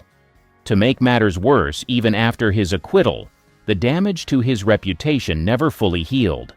Arbuckle tried to make a comeback under the pseudonym Will Be Good, but Hollywood was unforgiving. He only found minor success in short films before his sudden death in 1933, just after signing a new contract. If Arbuckle's fall from grace showed how unforgiving Hollywood could be, Charlie Chaplin's story proved how even the most beloved icons weren't safe from scandal. On screen, Chaplin's little tramp had the world laughing, but off-screen, his personal life was far from funny. Chaplan had a well-documented history of relationships with much younger women. In 1924, it all came crashing down. At 35, Chaplan married 16-year-old actress Lita Gray after she became pregnant. The media went wild. The marriage quickly turned into a tabloid disaster. The messy divorce spilled all kinds of secrets about Chaplin's affairs and controlling behavior, but that wasn't the only scandal Chaplan faced. His political views, especially his sympathies toward communism, made him a target during the Red Scare. The U.S. government wasn't thrilled about a politically outspoken star, especially one with Chaplin's level of influence, so they blacklisted him. By the 1950s, Chaplin's once untouchable status in Hollywood was a distant memory. Forced into exile in Europe, his Hollywood career came to an abrupt halt. His legacy, once sparkling, was now tainted by personal and political controversies. Chaplin's downfall highlighted Hollywood's fickle nature with its stars. He had been the world's most famous entertainer, but when scandal struck, Hollywood turned its back. Despite his enormous contributions to cinema, Chaplan found himself on the wrong side of history. Adding insult to injury, Chaplin's political troubles came to a head when he was denied re-entry to the U.S. after a trip to Europe in 1952.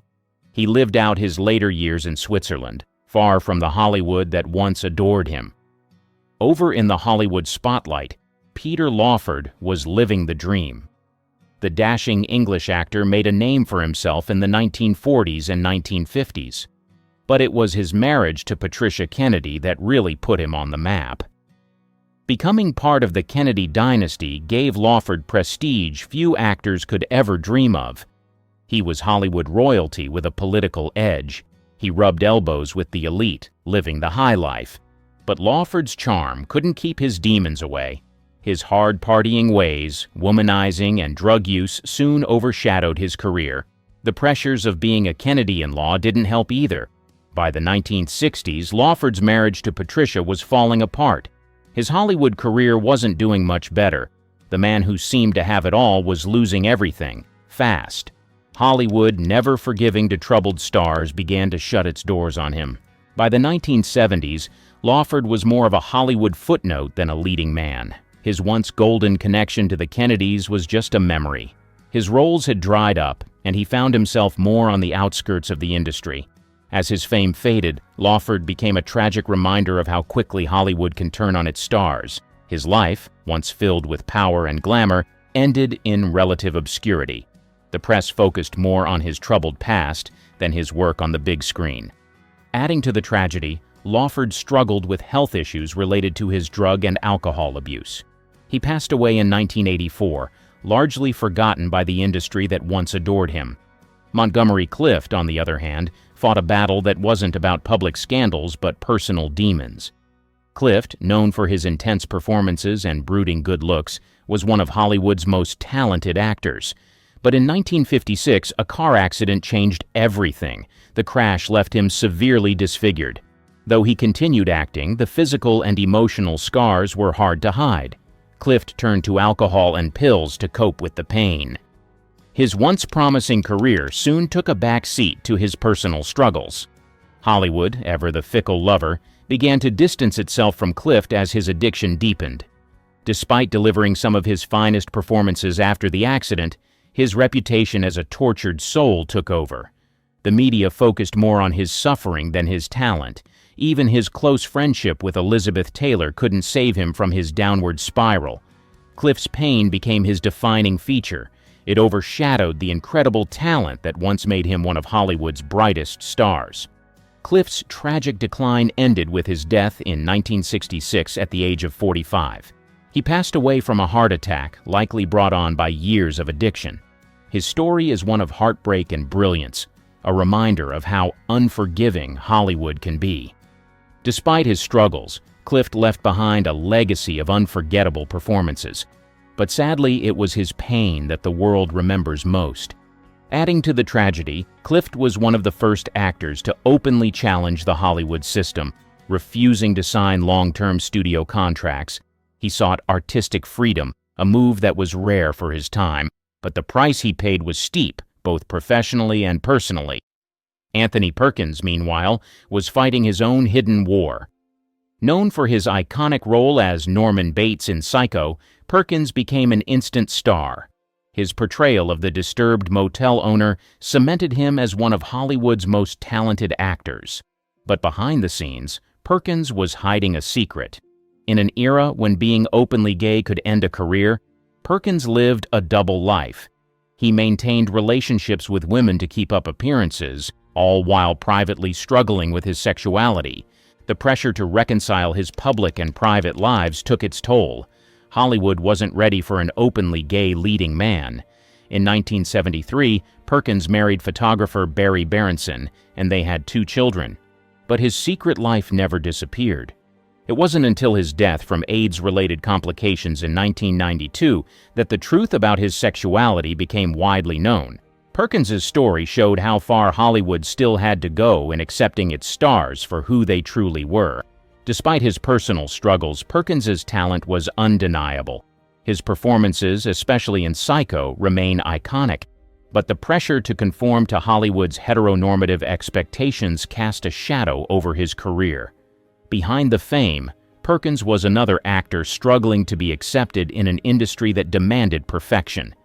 Adding to the tragedy, Perkins spent much of his life in fear of being outed. He went through conversion therapy in his early years, hoping to cure his homosexuality, a sign of the intense societal pressures of his time. Even as his fame grew, he never felt fully free to be himself. Hollywood's ideals of masculinity weren't limited to Perkins's struggles. Rock Hudson stood as the ultimate symbol of Tinseltown's perfect leading man. Tall, handsome, and charming, Hudson embodied 1950s masculinity. He was everything Hollywood wanted in a leading man. But like Perkins, Hudson was hiding a secret. He was gay. In an industry that demanded its leading men be paragons of heterosexuality, Hudson went to great lengths to keep his private life hidden. He even married his agent's secretary to maintain the facade. Hudson's secret stayed intact until the 1980s. Then he became the first major celebrity to die of AIDS. His death shocked the world and brought much-needed attention to the AIDS epidemic. It also shattered the carefully crafted image he had maintained for decades. The man who had embodied the all-American heartthrob was revealed to be someone Hollywood had never truly known. Hudson's death changed the conversation around AIDS and homosexuality in Hollywood. It also highlighted the immense pressure stars faced to keep their true selves hidden. Hudson's name is a complicated one. He was a trailblazer, though unwillingly, in breaking down the stigma around AIDS. But he lived most of his life in fear of being discovered. His death, more than his life, changed Hollywood forever. Adding to the tragedy, Hudson's diagnosis was kept a secret for as long as possible. He continued to appear in public even as his health declined, with the media speculating but never confirming. His close friends, including Doris Day, stood by him in his final days. But the truth about his illness and sexuality wasn't fully revealed until the very end. Amid the reflection on Hudson's untold truths, Roman Palansky found himself in a scandal that would haunt him for decades. By the 1970s, Palansky was one of Hollywood's most celebrated directors. He had delivered hits like Rosemary's Baby and Chinatown. But in 1977, his world came crashing down. He was charged with unlawful sexual conduct with a 13-year-old girl. The details of the case were shocking. Palansky's defense only made things worse. Instead of facing the charges, he fled to Europe, where he has lived in exile ever since. Despite the scandal, Palansky continued making films. Hollywood seemed conflicted about how to handle his legacy. In 2003, he won an Academy Award for The Pianist. He couldn't accept it in person due to his fugitive status. Palansky's case raises one of Hollywood's eternal questions. can you separate the art from the artist? Some in the industry still support him. Others see him as a symbol of Hollywood's long history of protecting powerful men at the expense of justice. Adding to the controversy, several attempts to extradite Palansky back to the U.S. have failed over the years. Many high-profile figures in the industry continue to defend him, citing his contributions to cinema. Others, however, view his continued success as a glaring example of Hollywood's willingness to overlook wrongdoing when it suits them. In a completely different Hollywood narrative, Robert Downey Jr. lived his wild journey right in the public eye. Downey's rise and fall is one of Hollywood's most famous redemption stories, but for a while it looked like he might never make it back. In the late 80s and early 90s, RDJ was the golden boy of young Hollywood. He was celebrated for his raw talent and effortless charm, but beneath the surface he was battling a drug addiction that threatened to destroy everything. By the late 90s, Downey's career was in shambles. Multiple arrests and rehab stints made him a tabloid regular. For years, Downey seemed like a lost cause. Hollywood didn't want to touch him. His once promising career had all but vanished. Downey was in and out of jail, with directors and studios refusing to take a chance on him. But in 2008, everything changed. Downey landed the role of Tony Stark in Iron Man. The film didn't just resurrect his career, it launched the Marvel Cinematic Universe. Downey became one of the most bankable stars in Hollywood. Downey's transformation from Hollywood outcast to box office king is nothing short of miraculous. After years of addiction and legal troubles, he rebuilt his reputation from the ground up. Iron Man was a turning point, and his success paved the way for him to take on other blockbuster roles. He became a key figure in the Marvel franchise, which grossed billions worldwide. Not everyone was riding the wave of redemption. Charlie Sheen, once a beloved Hollywood fixture, was heading straight for a very public implosion. Sheen had been a big star since the 80s, with roles in hits like Platoon and Wall Street. But by the 2000s, his off-screen antics were overshadowing his work. Known for his wild partying and heavy drug use, Sheen became infamous for his larger-than-life personality. In 2011, things took a serious turn when he was fired from 2.5 Men, the highest-paid role on TV at the time. What followed was a very public breakdown that turned Sheen into a walking punchline. Ranting about tiger blood and winning, his meltdown became an internet sensation. But it also marked the end of his Hollywood career. Sheen tried to capitalize on his newfound notoriety with a comedy tour. It was clear, though, that his days as a serious actor were over. Unlike Robert Downey Jr., Sheen's collapse didn't lead to a redemption story. It became the final chapter in a career that burned out in spectacular fashion. Sheen's flameout is one of the most infamous in Hollywood history. It's proof that in Tinseltown, you can go from the top of the world to rock bottom in the blink of an eye. His rants may have made for great tabloid fodder, but they also marked the tragic end of a once promising career. Hollywood loves a train wreck, but not every train wreck gets a happy ending.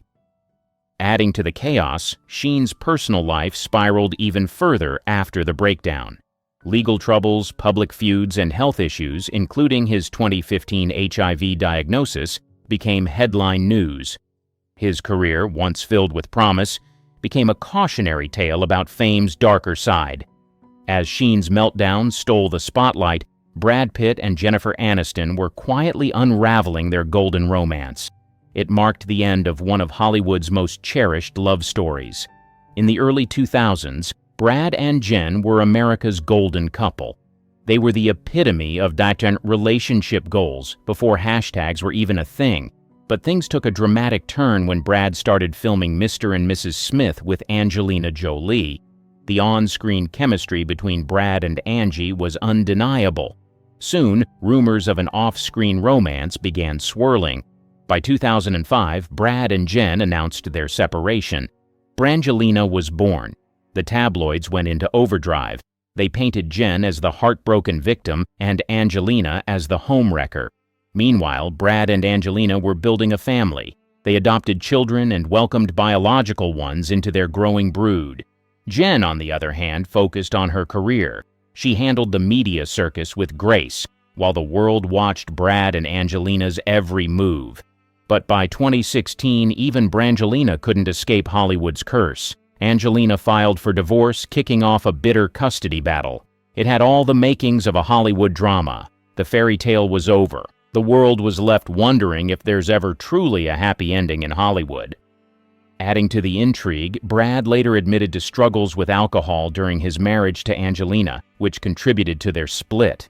The fallout from their divorce played out in the press, with fans revisiting the infamous love triangle between Brad, Jen, and Angelina. Though Jen moved on, the narrative surrounding these three remained one of Hollywood's most enduring sagas. And speaking of messy Hollywood breakups, no one did it quite like Johnny Depp and Amber Heard. Their whirlwind romance, which began on the set of The Rum Diaries, seemed like a match made in Hollywood heaven. Two A-list stars full of charm and beauty headlining their own love story both on and off the screen. But that romantic facade crumbled quickly. By 2016, the couple was embroiled in a bitter divorce. Heard accused Depp of domestic abuse and filed for a restraining order. Depp, not one to stay silent, hit back with defamation claims, insisting he was the victim of false accusations. What once seemed like a golden relationship became a Hollywood horror show. The media couldn't get enough. Every messy detail of their relationship played out in the tabloids like a bad reality TV show. Paparazzi swarmed. Leaked audio recordings, photos, and shocking courtroom claims only fueled the fire. Both Depp and Heard became tabloid fixtures, with the public eagerly taking sides. The spectacle grew so intense that it became less about who was right and more about the drama itself. Their courtroom battles were scrutinized, memified, and turned into cultural talking points. It was a front-row seat to the unraveling of two Hollywood careers in real time, and neither came out looking unscathed. But the real drama unfolded in 2022. Depp sued Heard for defamation in a televised trial that gripped the world. The courtroom became a stage for the final act of their tragic saga. Shocking testimonies, emotional outbursts, and jaw-dropping accusations stole the spotlight. Every moment was dissected by millions, turning the trial into a media circus. In the end, Depp won the defamation case, but it was a hollow victory. The damage to both stars' reputations was irreversible. What began as a Hollywood fairy tale ended as one of the most infamous breakups in the industry. As Depp and Heard were duking it out in court, Ellen DeGeneres was facing a crisis of her own. For years, Ellen had been the undisputed queen of daytime TV. She charmed audiences with her infectious positivity, generous giveaways, and famous dance. Her "Be Kind" mantra was her brand. She seemed untouchable until 2020, when cracks in her pristine facade began to show. Former employees came forward with shocking allegations. They accused the Ellen DeGeneres Show of fostering a toxic workplace. The claims painted a much darker picture of the beloved host. Suddenly, the Queen of Nice was being portrayed as the Queen of Mean. The backlash was swift and brutal. Stories of mistreatment, bullying, and discrimination surfaced. The public's perception of Ellen shifted dramatically. Ratings for her once dominant talk show plummeted. Viewers began questioning the authenticity of her kindness. Ellen issued public apologies, trying to address the accusations and save her brand.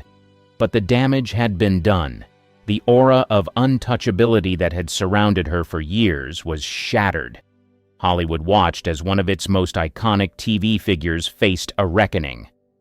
By 2022, Ellen announced the end of her long-running show. It signaled the close of a chapter that was far more complicated than anyone could have anticipated.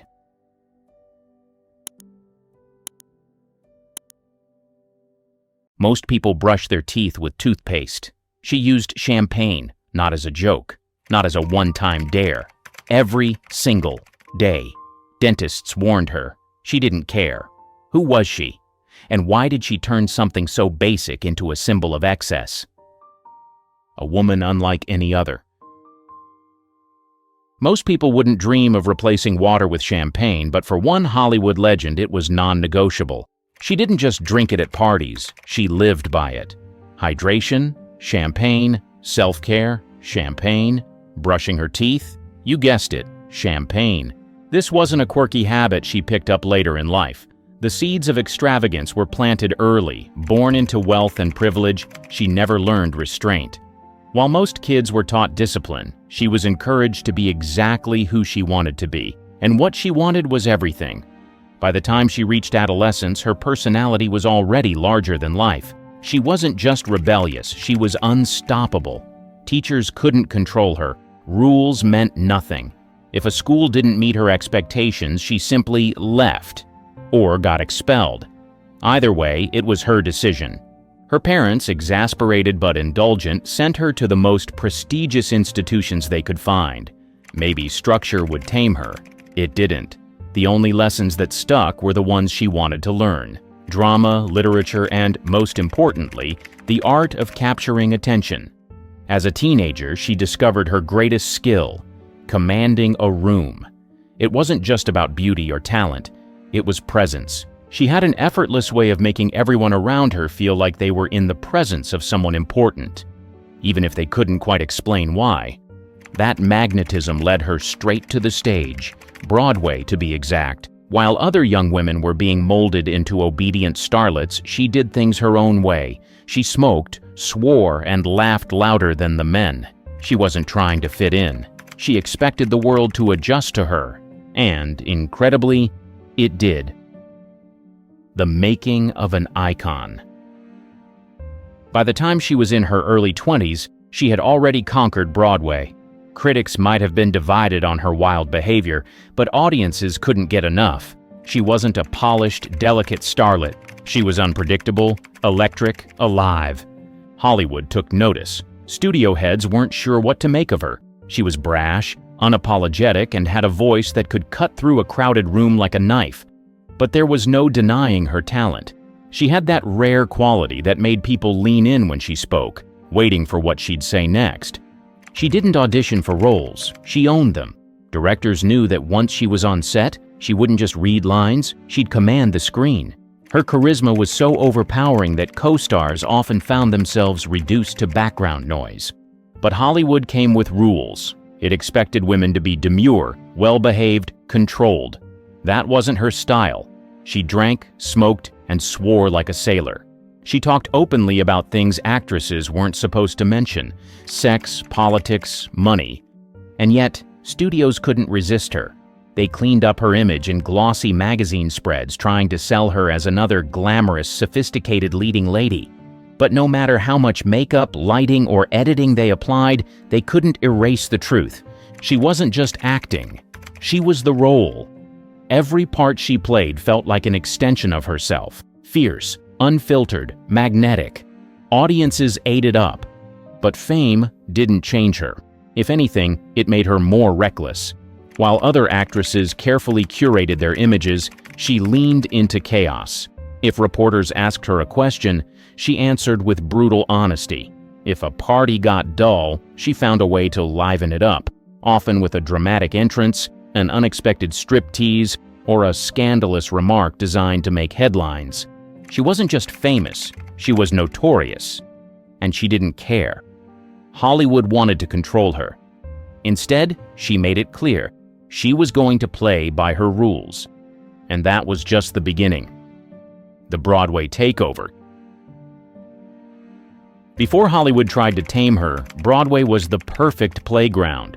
There were no cameras to censor her, no studio heads demanding she behave, just a stage, an audience, and the raw energy she thrived on. She didn't just perform, she consumed the spotlight. Critics struggled to describe her. She wasn't graceful, but she was mesmerizing. She didn't deliver lines, she attacked them.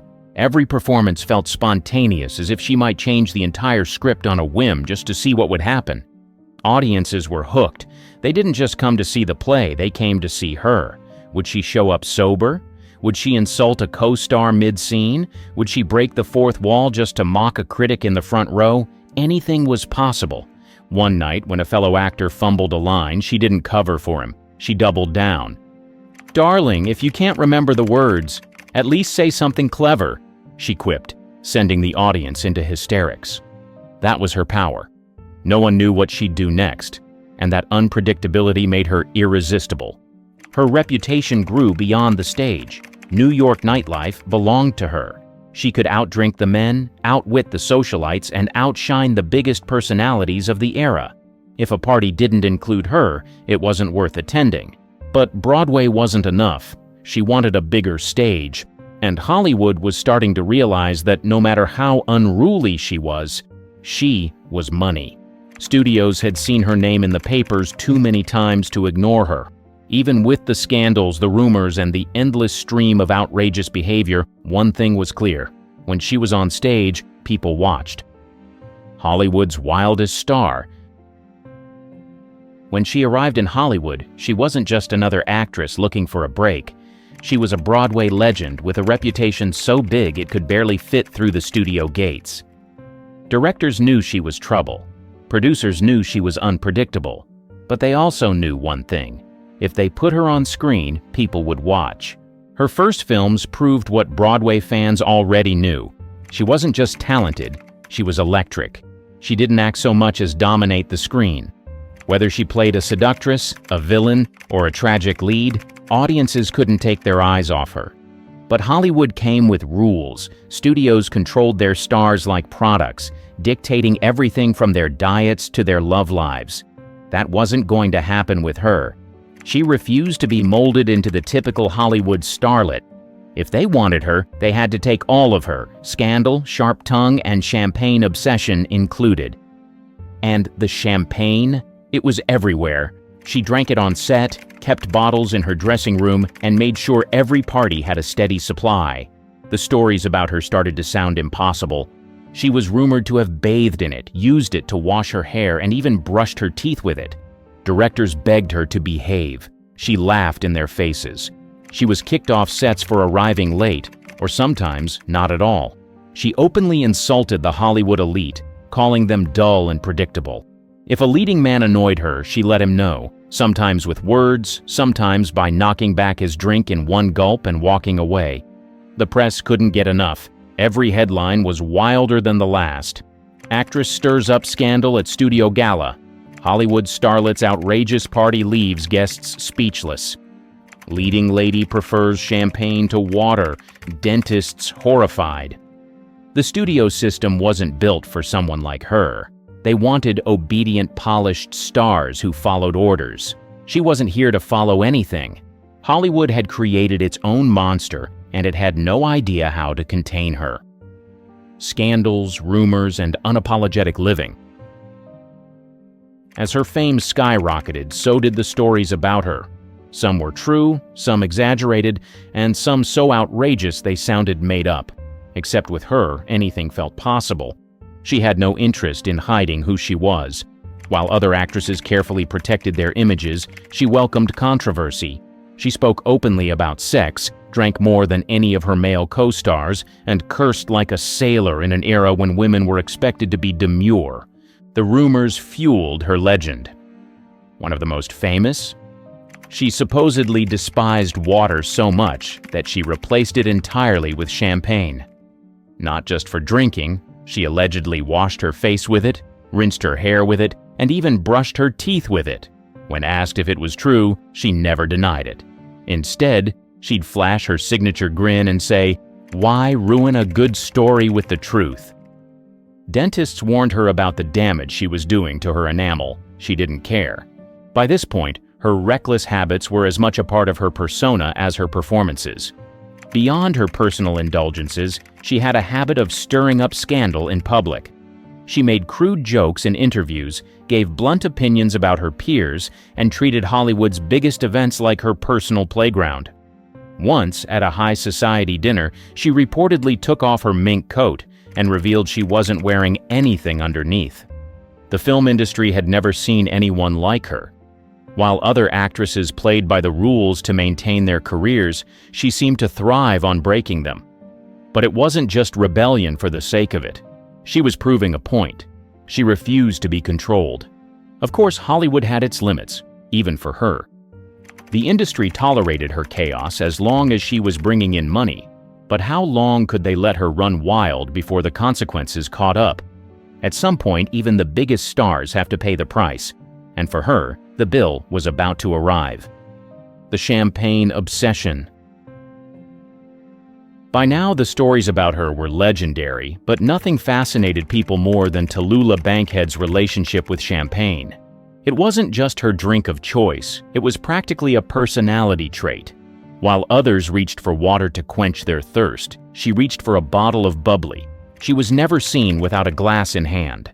At parties, on film sets, even during interviews, it didn't matter. She once quipped, "I don't drink water. Fish do unspeakable things in it." That line alone cemented her reputation as Hollywood's most extravagant drinker. But the real shock came when rumors spread that Bankhead wasn't just drinking champagne, she was using it for hygiene. People whispered that she washed her hair with it, splashed it on her face as a toner, and, most bizarrely, brushed her teeth with it. When confronted with these rumors, she never gave a straight answer. Instead, she let the gossip swirl, knowing it only made her more infamous. But those close to her swore it wasn't a joke. She really did it. Dentists warned her. The acid in champagne was eroding her enamel, making her teeth vulnerable to decay. But she had little interest in medical advice. In fact, she dismissed health concerns altogether. If champagne was ruining her teeth, so be it. She had no plans to change. For her, champagne wasn't just a drink. It was a lifestyle. It represented indulgence, rebellion, and a refusal to conform. In a town obsessed with image, she refused to take anything seriously. And yet, her excess had a cost. The years of partying, drinking, and ignoring warnings were catching up. Hollywood had a way of chewing people up and spitting them out, and as much as she pretended to be untouchable, cracks were beginning to show. The price of extravagance. For years, she lived as if consequences didn't exist. Bankhead drank what she wanted, said what she wanted, and ignored every warning thrown her way. But excess always comes with a price, and she was starting to feel the bill. The long nights of drinking and partying were catching up. Her once effortless charm began to waver. The sharp wit that made her irresistible started turning against her. Some called it self-destruction. Others saw it as inevitable. Either way, Hollywood was watching her unravel. Physically, the toll was undeniable. The years of champagne abuse had done more than just fuel gossip. It had ruined her teeth. Those close to her claimed her enamel was wearing away, leading to painful dental issues. But when dentists urged her to stop, she laughed them off. The damage was already done. Professionally, the industry's patience was running thin. Hollywood had always been willing to tolerate bad behavior, as long as the box office numbers were good. But her unpredictability was becoming a liability. Showing up late was one thing. Not showing up at all was another. Directors dreaded working with her. Producers saw her as a financial risk. The same studios that once fought for her name on a marquee were now looking for safer options. And then there was the drinking. It had gone from a party trick to something darker. Friends noticed that the wild, rebellious spirit had been replaced with something more desperate. The industry loved a good scandal, but it had no patience for downward spirals. Bankhead was still a star. But in Hollywood, being a star wasn't enough. You had to be marketable, and she was slipping out of favor. The end of an era.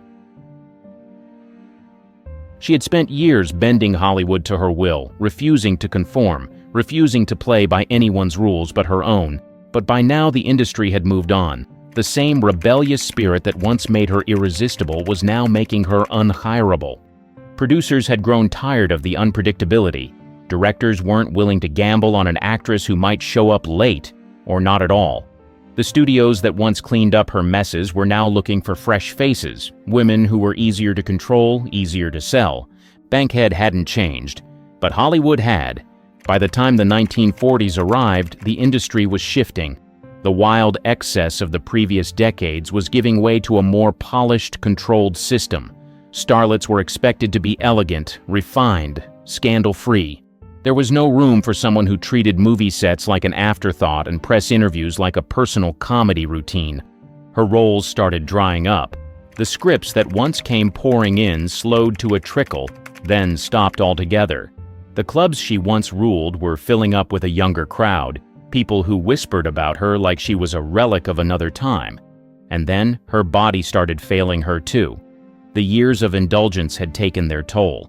The champagne habit that had fueled her legend had also fueled her decline. Health issues became harder to ignore. The dentists had been right. Her teeth were in terrible shape. And the drinking wasn't just part of the act anymore.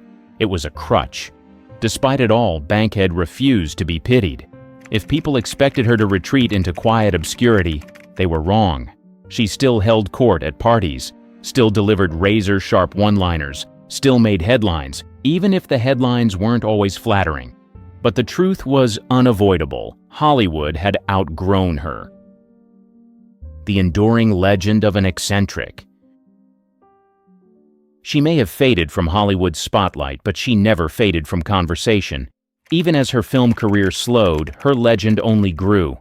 The stories, the scandals, the infamous champagne obsession. People couldn't stop talking about Tallulah Bankhead. The new generation of actresses were carefully controlled, groomed to be flawless public figures. She had been anything but. In an industry that thrived on illusion, she was raw, unfiltered, and unapologetic. And for that, she became a different kind of icon. Even those who had never seen her films knew of her.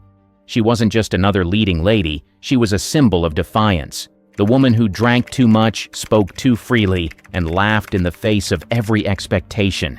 The rumor that she brushed her teeth with champagne? It never died. It became part of her mythology, another outrageous detail in a life that felt too wild to be real. Some dismissed it as gossip, others swore it was true. She never confirmed or denied it. Why would she? The mystery was half the fun. Even in her later years, Bankhead refused to let the world forget her.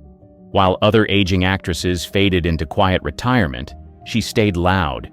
She made shocking public appearances, threw extravagant parties, and gave interviews that made journalists question if they should even print what she said. Hollywood may have turned its back on her, but the public never did. They loved her, flaws and all.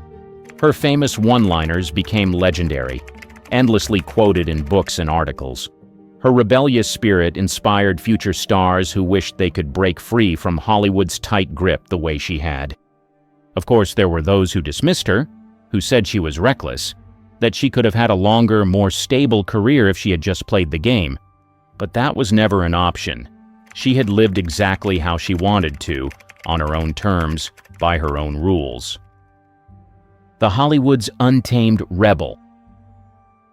For decades, people have repeated the stories, the scandalous affairs, the razor-sharp wit, the wild parties, the woman who treated champagne like water, who defied every rule Hollywood tried to enforce. She wasn't just a star, she was a storm. Tallulah Bankhead didn't play the Hollywood game. She made her own rules and dared the industry to keep up. They tried for a while, but in the end, no one could tame her. Her disdain for water was as famous as her performances. The rumors that she brushed her teeth with champagne? They stuck because they seemed possible.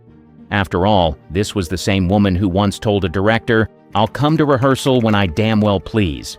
The same woman who strolled into high society parties, coat draped over her shoulders, only to reveal she had nothing on underneath. She lived for spectacle.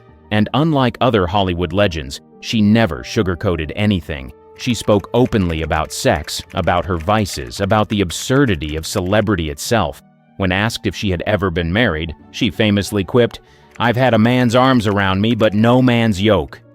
By the time Hollywood lost interest, she had already cemented her place in history. The roles dried up, but the stories never did.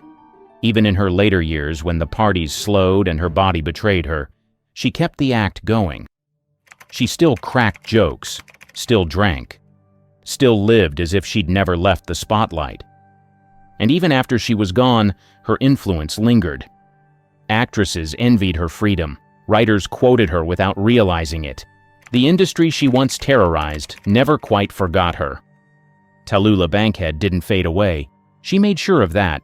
She wasn't the richest, she wasn't the most powerful, but she was the wildest, the boldest, the one who Hollywood never quite figured out what to do with.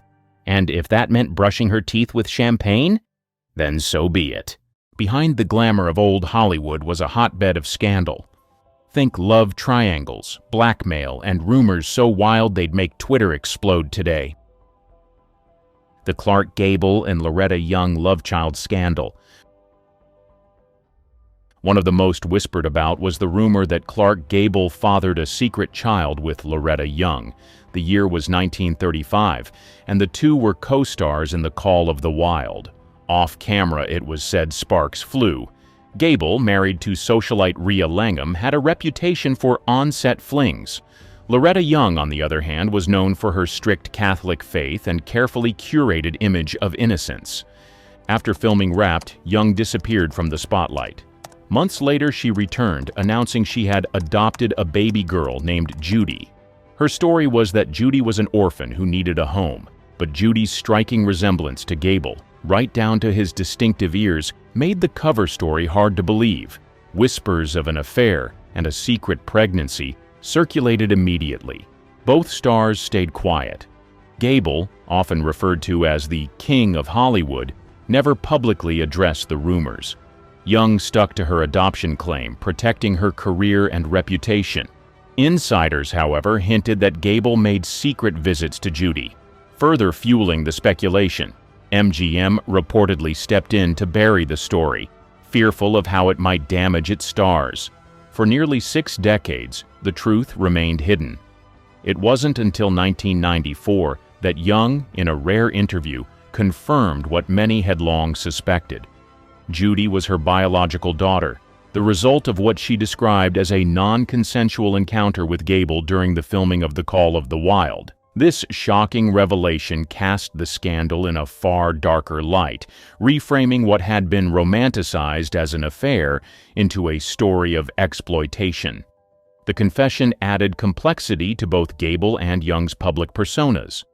For Judy, it ended a lifetime of rumors, but also exposed the darker side of old Hollywood. Joan Crawford's alleged blue movies.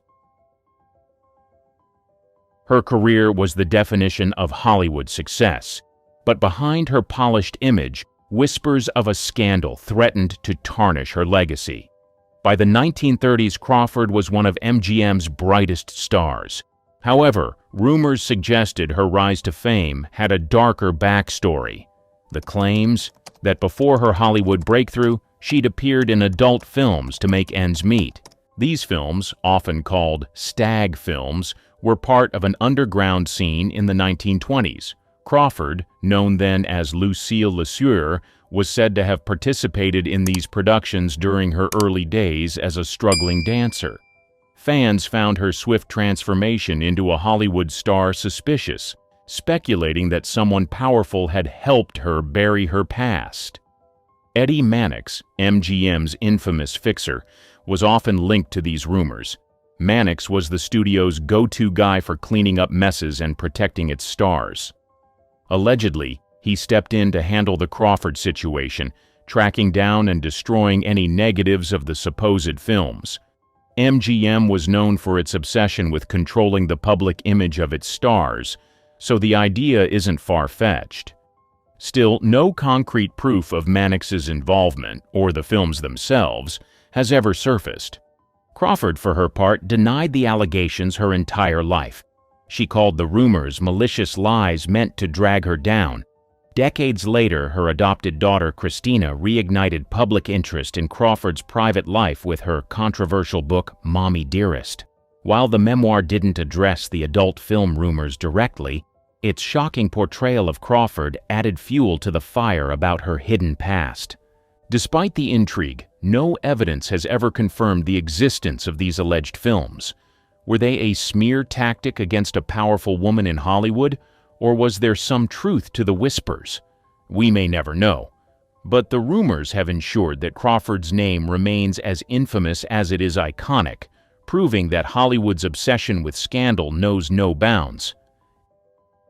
Errol Flynn's espionage allegations. He was the ultimate Hollywood swashbuckler, famous for his charisma and swordplay. But during World War II, a darker story started to circulate. Flynn, the man behind Robin Hood's smile, was rumored to be a Nazi spy. As wild as it sounded, the FBI took these whispers seriously and kept an active file on him. The allegations weren't baseless. Flynn had a close friendship with Herman Urban, an Austrian doctor with confirmed Nazi ties.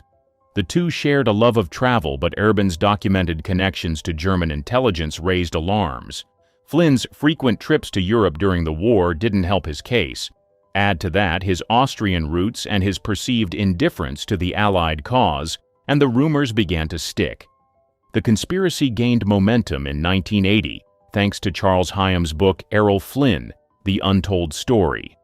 Hyam painted Flynn as a double agent, claiming the actor passed information to the Nazis while maintaining his Hollywood image. The book alleged Flynn's charm and international lifestyle made him the perfect spy.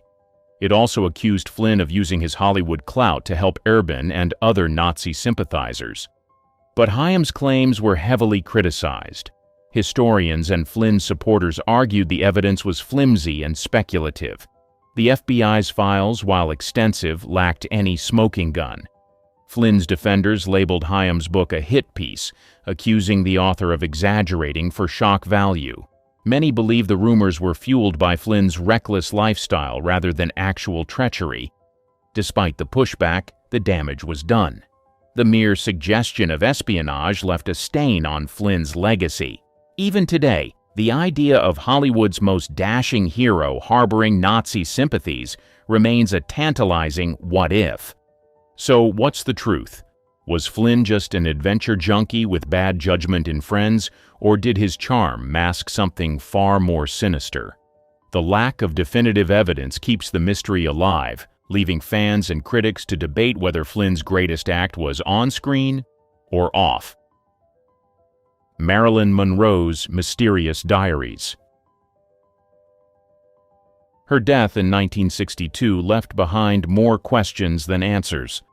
One of the most persistent rumors revolves around her alleged secret diaries.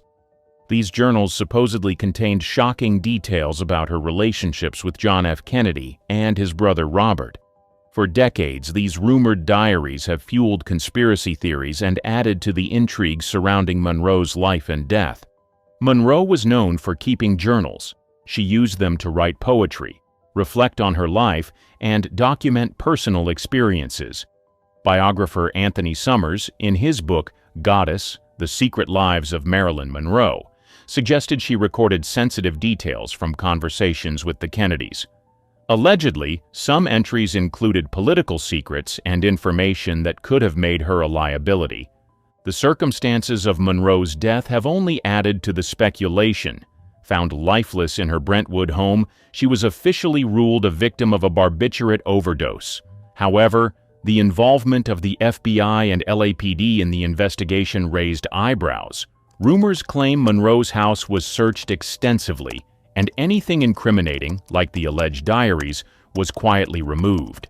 Some close to Monroe, including her friends, insisted they had seen her write about her encounters with powerful men, adding fuel to the fire. Despite decades of speculation, no one has ever found these diaries. Some believe they were destroyed to protect the reputations of high-profile figures. Others argue the diaries never existed, suggesting they were invented by the media to sensationalize her tragic story. The lack of evidence hasn't stopped books, documentaries, and theorists from speculating about what they might have contained. Charles Chaplin's paternity battle. Charles Chaplin may have revolutionized film, but his personal life was often front-page news.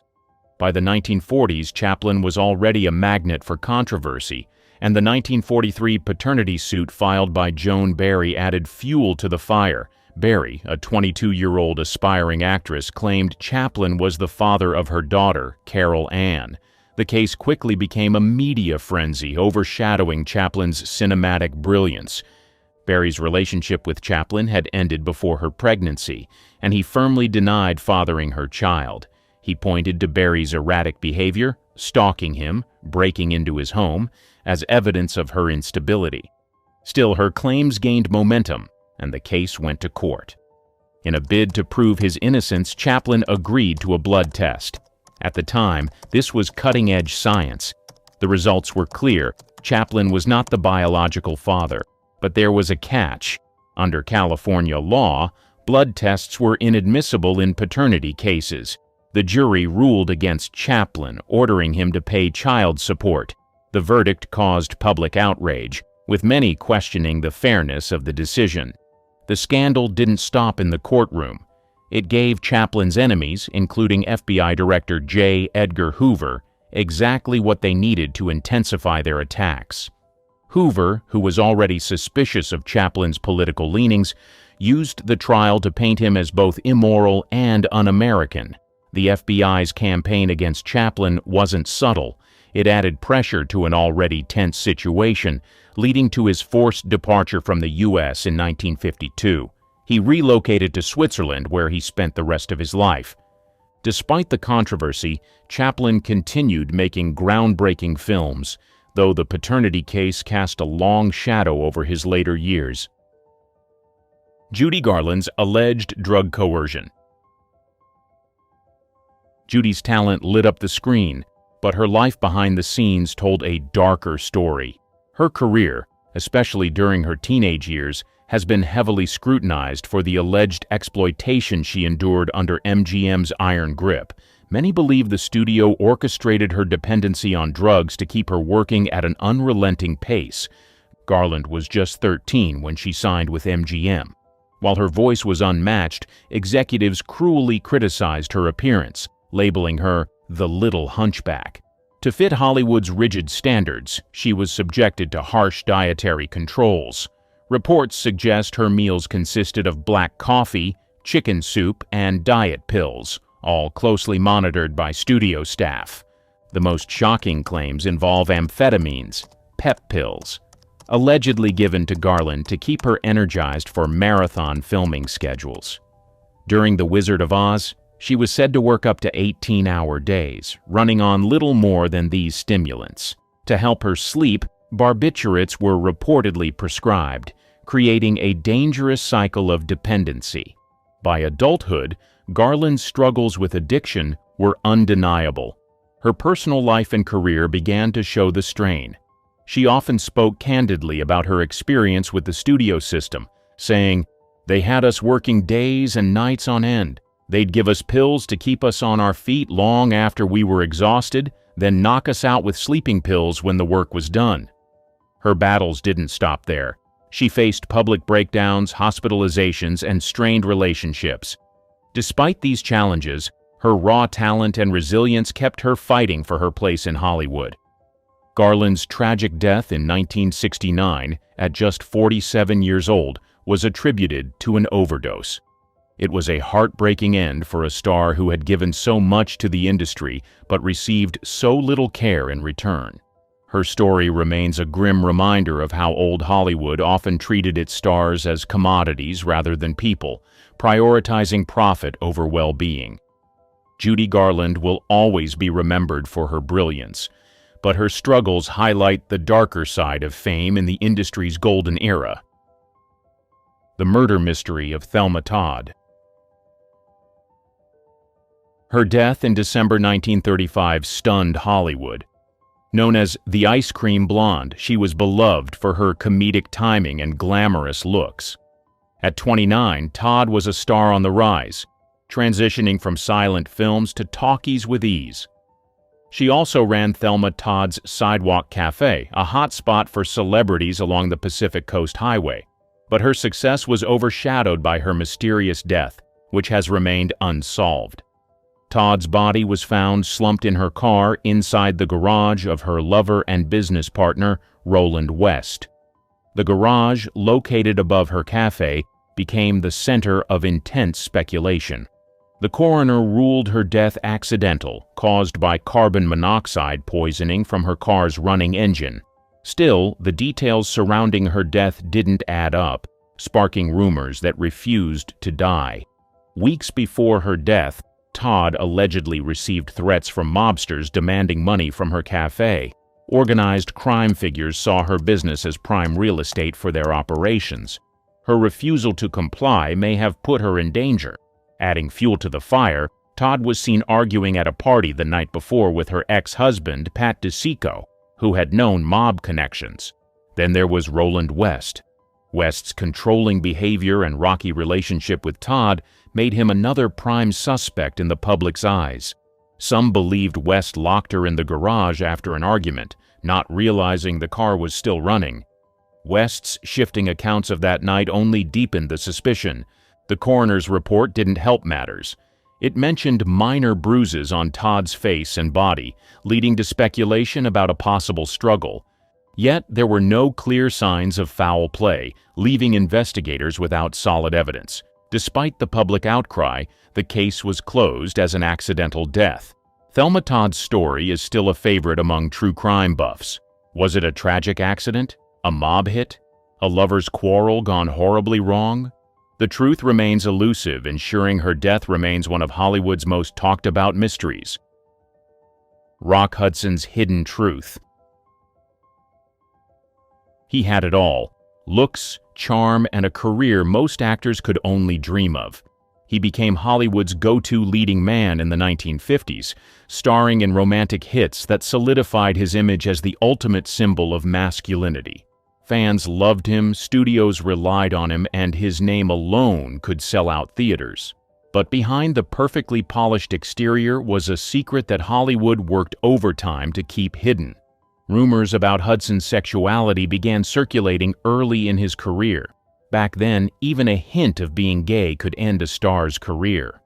Hudson's agent, Henry Wilson, was infamous for covering up scandals and managing his clients' images with ruthless efficiency. When whispers about Hudson started growing louder, Wilson orchestrated a hasty solution: a marriage. In 1955, Hudson married Phyllis Gates, Wilson's secretary. The timing wasn't subtle. It came right after a tabloid threatened to publish a story about Hudson's personal life. Gates later claimed she didn't know Hudson was gay when they married, but skeptics have doubted her version of events. The marriage lasted 3 years, but by then it had served its purpose, silencing the rumors. Behind closed doors, Hudson lived a carefully compartmentalized life. Close friends and co-stars knew the truth, but loyalty and fear of the industry's backlash kept them quiet. Studio executives wielded immense power and had no problem squashing tabloid stories that could tarnish their golden boy.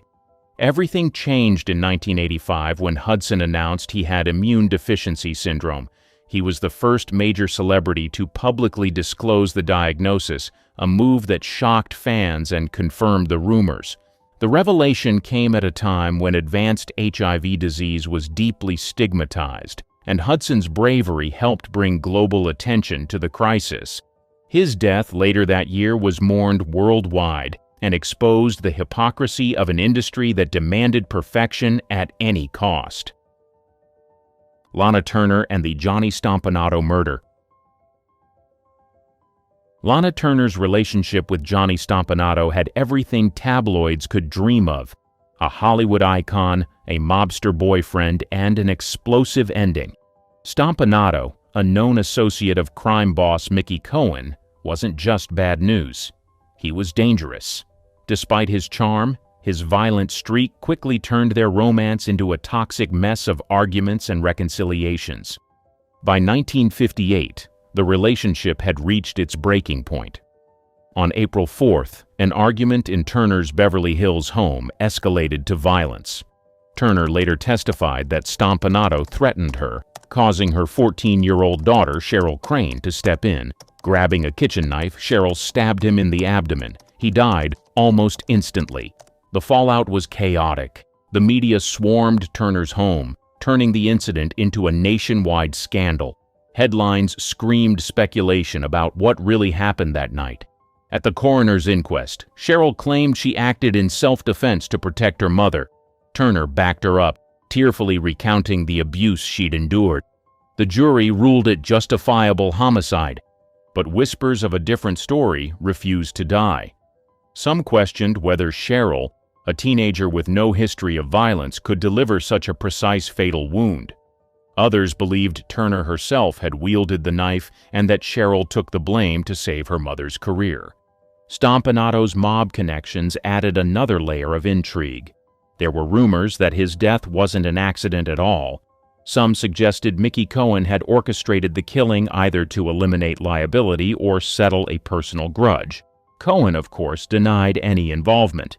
Despite the jury's decision, the scandal haunted Turner. While she continued acting, her glamorous image was forever tied to the tragedy. Cheryl, too, struggled with the weight of public scrutiny. The case remains one of old Hollywood's most infamous stories, blending celebrity drama with true crime. Whether it was a desperate act of protection or a cover-up, the Stompanato murder still fuels endless speculation. Decades later, it's clear this was no ordinary Hollywood breakup. It was a headline-grabbing scandal that left scars on everyone involved. The Black Dahlia and Hollywood. The murder of Elizabeth Short, better known as the Black Dahlia, remains one of Hollywood's darkest mysteries. In January 1947, her mutilated body was found in a vacant Los Angeles lot. The crime was horrifying and left posed in a gruesome manner. The case immediately grabbed headlines, with every sordid detail plastered across newspapers. Short, just 22 years old, had come to LA chasing dreams of becoming an actress. Like many others, she struggled to find work, often relying on friends or admirers for support. When her murder hit the news, her personal life became fodder for speculation. Reporters and the public alike were eager to link her to Hollywood's elite. Rumors swirled that she had attended exclusive parties thrown by powerful industry figures. Some even suggested she had rejected the wrong man's advances, which led to her untimely death. One theory that refuses to die is the involvement of Dr. George Hodel, a prominent and wealthy physician. Hodel was known for hosting extravagant gatherings attended by artists, intellectuals, and Hollywood insiders. Decades later, his own son, Steve Hodel, a former LAPD detective, accused him of being the killer. Steve presented evidence, including old photos of a woman resembling Short and his father's medical expertise, which matched the surgical precision of the crime. The accusations against George Hodel didn't come out of nowhere. During the 1940s, he was investigated for other crimes, including the suspicious death of his secretary. Although Hodel was never charged in the Black Dahlia case, his connection to it has fueled endless speculation. Elizabeth Short's murder remains unsolved, but her name is forever tied to the shadowy side of Hollywood. Whether she was targeted for her ambitions, a chance encounter, or something more sinister, the crime highlighted the dangers lurking in the industry. In the golden age of Hollywood, makeup was caked on, corsets were tight, and personal hygiene practically optional.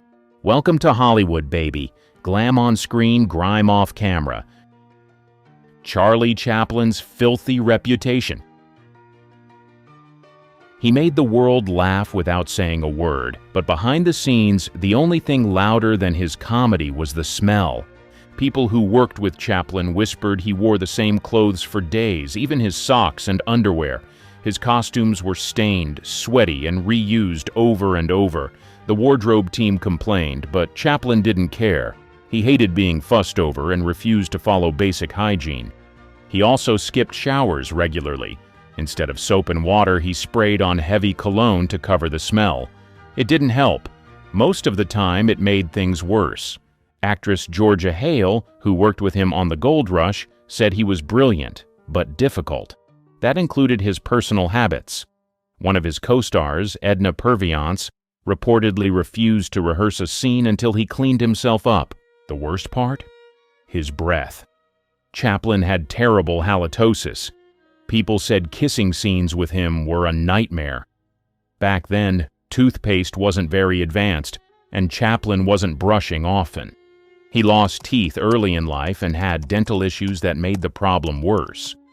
Makeup artists also had to deal with his skin, which was often oily and dirty. They didn't just powder his face for the camera, they did it to keep him looking somewhat clean. Chaplan started off poor, living in tiny apartments without running water. But even after he became a millionaire, nothing changed. His fame didn't fix his habits. People didn't talk about it in public back then, but behind the scenes, his stink was no secret. It got so bad that some actors would ask to limit scenes with him. He was a genius at making people laugh. But when the cameras stopped rolling, Charlie Chaplan became known for something else, being one of the worst-smelling stars in early Hollywood. Funny on screen, funky off it. Clark Gable's rotten breath. Suave, charming, and smooth, at least until he opened his mouth. Behind that Hollywood smile was a serious dental disaster. By his early 30s, Gable had lost most of his teeth. Gum disease, poor hygiene, and chain smoking wrecked his mouth. He wore dentures for most of his career, but they didn't solve the problem. In fact, they made it worse. His breath was bad, really bad. Actress Vivien Leigh, who starred with him in Gone with the Wind, once told friends that kissing scenes with Gable were awful because of his smell. She wasn't alone. Co-stars dreaded close-up scenes with him. Even when his teeth looked perfect on screen, the odor underneath was strong enough to clear a room. On set, people whispered about it, but no one dared call him out. He was too powerful. Gable also had a habit of eating onions and other strong-smelling foods before filming. Makeup artists and co-stars said they could smell him coming before they saw him. He didn't use mouthwash and rarely brushed, even when he had a full set of dentures. And back then, dental care wasn't what it is today. Gum infections were common, and Gable was no exception. His dentures often fit poorly and trapped food, adding to the problem. Crew members recalled times when his breath was so distracting, directors had to reshoot scenes. Even after multiple surgeries and replacements, the bad breath never went away. Some said he tried to mask it with cologne or chewing gum, but nothing really worked. He may have looked like Prince Charming, but the experience of working with him was far from a fairy tale.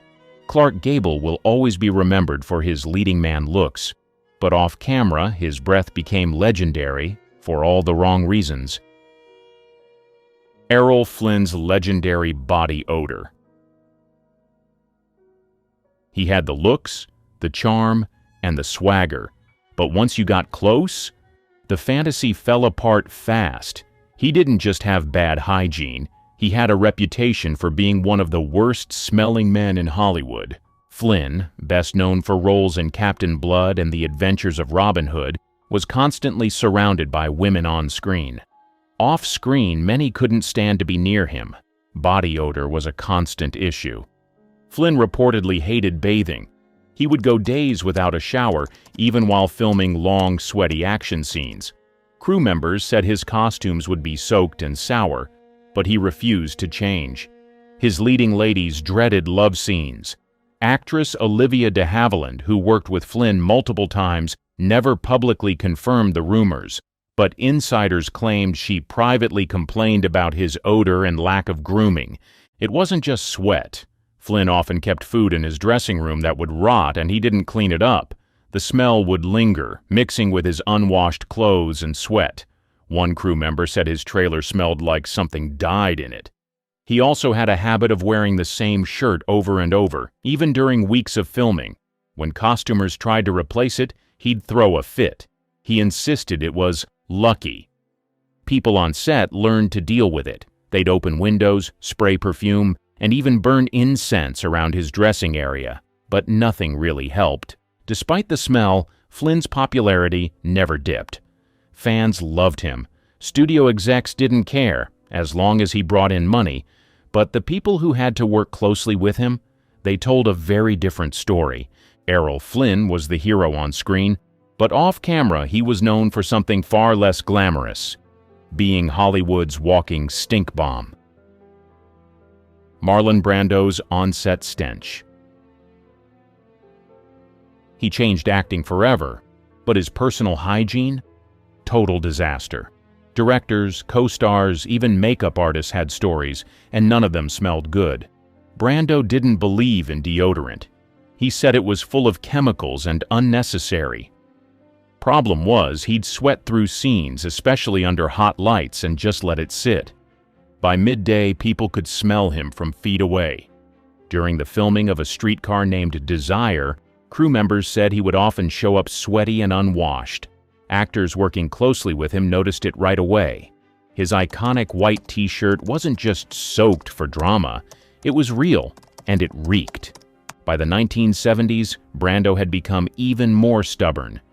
On the set of Last Tango in Paris, director Bernardo Bertolucci admitted Brando refused to follow any grooming routines. He'd roll out of bed, skip showers, and head straight to the camera. Actress Maria Schneider, his co-star, later said filming with him was emotionally difficult, but it didn't help that he barely washed. Between long hours, intense scenes, and his refusal to clean up, the smell was something no one forgot. Later, on the set of Apocalypse Now, things got worse. Brando showed up overweight, unprepared, and reportedly unbathed. Crew members had to work fast to shoot around him. He didn't want to move much, and many blamed it on both mood and physical discomfort. But his smell didn't exactly motivate anyone to get closer. Even makeup artists struggled. They had to powder over body odor, not just shine. One assistant said it was like putting cologne on a dumpster. Brando's talent was unmatched, but his hygiene habits were just as legendary, for all the wrong reasons. He wanted to be real, to live outside the rules. But when you skip soap, everyone pays the price. Brilliant actor, terrible roommate energy. Steve McQueen's soap-free swagger. He was the king of cool, but cool didn't mean clean. Off-screen, he was known for skipping showers, skipping deodorant, and showing up to set smelling like engine grease and sweat. McQueen loved motorcycles, racing, and living rough. He wasn't interested in polished Hollywood habits. That included hygiene. According to former crew members and biographers, he often chose cologne over soap. His favorite scent? A heavy musk that didn't hide much. During the filming of The Thomas Crown Affair and Bullet, co-stars quietly complained about his body odor. One production assistant said you could always tell when McQueen had entered the room. Your nose got there first. Actress Faye Dunaway, who starred alongside him, never spoke publicly about it, but behind the scenes, insiders claimed she wasn't thrilled with the close-up scenes, especially during long shooting days when McQueen refused to change his shirt or freshen up. His leather jackets and rugged clothes might have looked great on camera, but they held on to sweat like sponges. Costume workers said they'd try to get his clothes laundered overnight, but McQueen would sometimes refuse. He liked the worn-in look and feel. He also smoked heavily, which didn't help. Cigarette breath plus unwashed clothes was a rough combo. Crew members often kept breath mints on hand, not for themselves, but to offer him discreetly. Despite the complaints, no one really called him out. McQueen was a box office powerhouse. Directors put up with it. Actors rolled their eyes and got through it. In his personal life, friends said he was the same, rarely shaved, often went barefoot, and didn't care if he smelled a little natural. Steve McQueen didn't clean up for anyone, that was part of the image. But on set, the so-called rebel of Hollywood wasn't just tough, he was tough to stand next to. Dennis Hopper's bathroom boycott. He didn't just play wild characters, he lived like one. In the 1970s, his personal hygiene was so bad it made even hard-living Hollywood veterans do a double take. During Easy Rider, Hopper was deep in his rebellious era. He barely slept, barely ate, and definitely didn't shower. Crew members said he wore the same shirt for a week straight, and the smell was unforgettable. By the time he started filming Apocalypse Now, things got worse. He was reportedly high most of the time, and his hygiene took a back seat. Director Francis Ford Coppola said Hopper lived in total chaos. His trailer was filthy, his clothes were stained, and he reeked of sweat, cigarettes, and whatever he'd spilled on himself that day. One of the grossest habits? Hopper often refused to use the bathroom like a normal person. On at least one set, he was caught urinating in empty bottles and leaving them around his trailer. Crew members avoided going in there unless absolutely necessary. He also stopped brushing his teeth regularly. People working with him said his breath was so strong it ruined takes. Actors learned to hold their breath during scenes with him, just to make it through. Makeup artists had to work overtime. Not to make him look better, just to make him look passable. They had to deal with greasy hair, flaky skin, and old food stuck in his beard. Despite the nightmare conditions, producers kept hiring him. His talent was undeniable, but every set he walked onto knew they were in for more than just intense acting. Hopper called it living free. Everyone else called it a health hazard. He didn't care how he looked or smelled, as long as the camera was rolling. Shelley Duvall's stress-induced neglect. Her time filming The Shining wasn't just emotionally draining, it took a toll on her physical appearance and hygiene, too. Behind the haunting performance was a woman pushed to the brink. Director Stanley Kubrick was notorious for his obsessive directing style. For Duvall, that meant doing the same emotionally intense scenes over and over, sometimes more than 100 takes. She was isolated from the cast, constantly stressed and visibly unraveling. Crew members began noticing that Duvall wasn't taking care of herself. She'd show up to set with greasy hair, unwashed clothes, and dark circles under her eyes. At one point, her hair started falling out from the stress. She admitted in interviews that she cried every day on set. It wasn't laziness, it was survival mode. She was sleep-deprived, overwhelmed, and under non-stop pressure. Maintaining hygiene wasn't her priority, and it showed. People on set said her dressing room smelled like stale sweat and tears. Makeup artists often had to work around the issues. Some days they'd reapply makeup several times because she'd sweat it off during long, panicked scenes. Her skin became blotchy, her lips cracked, and her wardrobe had to be sprayed down to make it wearable. One crew member recalled that her clothes were sometimes still damp from the previous day's filming. Another said they began keeping backup outfits nearby because hers would occasionally become too soaked or sour to reuse. The production didn't slow down for her condition. If anything, the demands increased. Kubrick reportedly reviewed her appearance daily and made note of how worn down she looked, using it to push her deeper into the role. Jack Nicholson later said the filming conditions were brutal, but for Duvall, it was worse. She was pushed harder, isolated longer, and left with no support system. Kubrick even told crew members not to show her sympathy, believing it would make her performance more real. The result was one of the most raw and convincing breakdowns ever captured on screen, but it came at a real cost. Shelley Duvall was physically and emotionally wrecked by the end of production. She gave everything to the role, including her health, her peace, and yes, her hygiene. The performance was unforgettable. So was the suffering behind it. Val Kilmer's refusal to shower on set.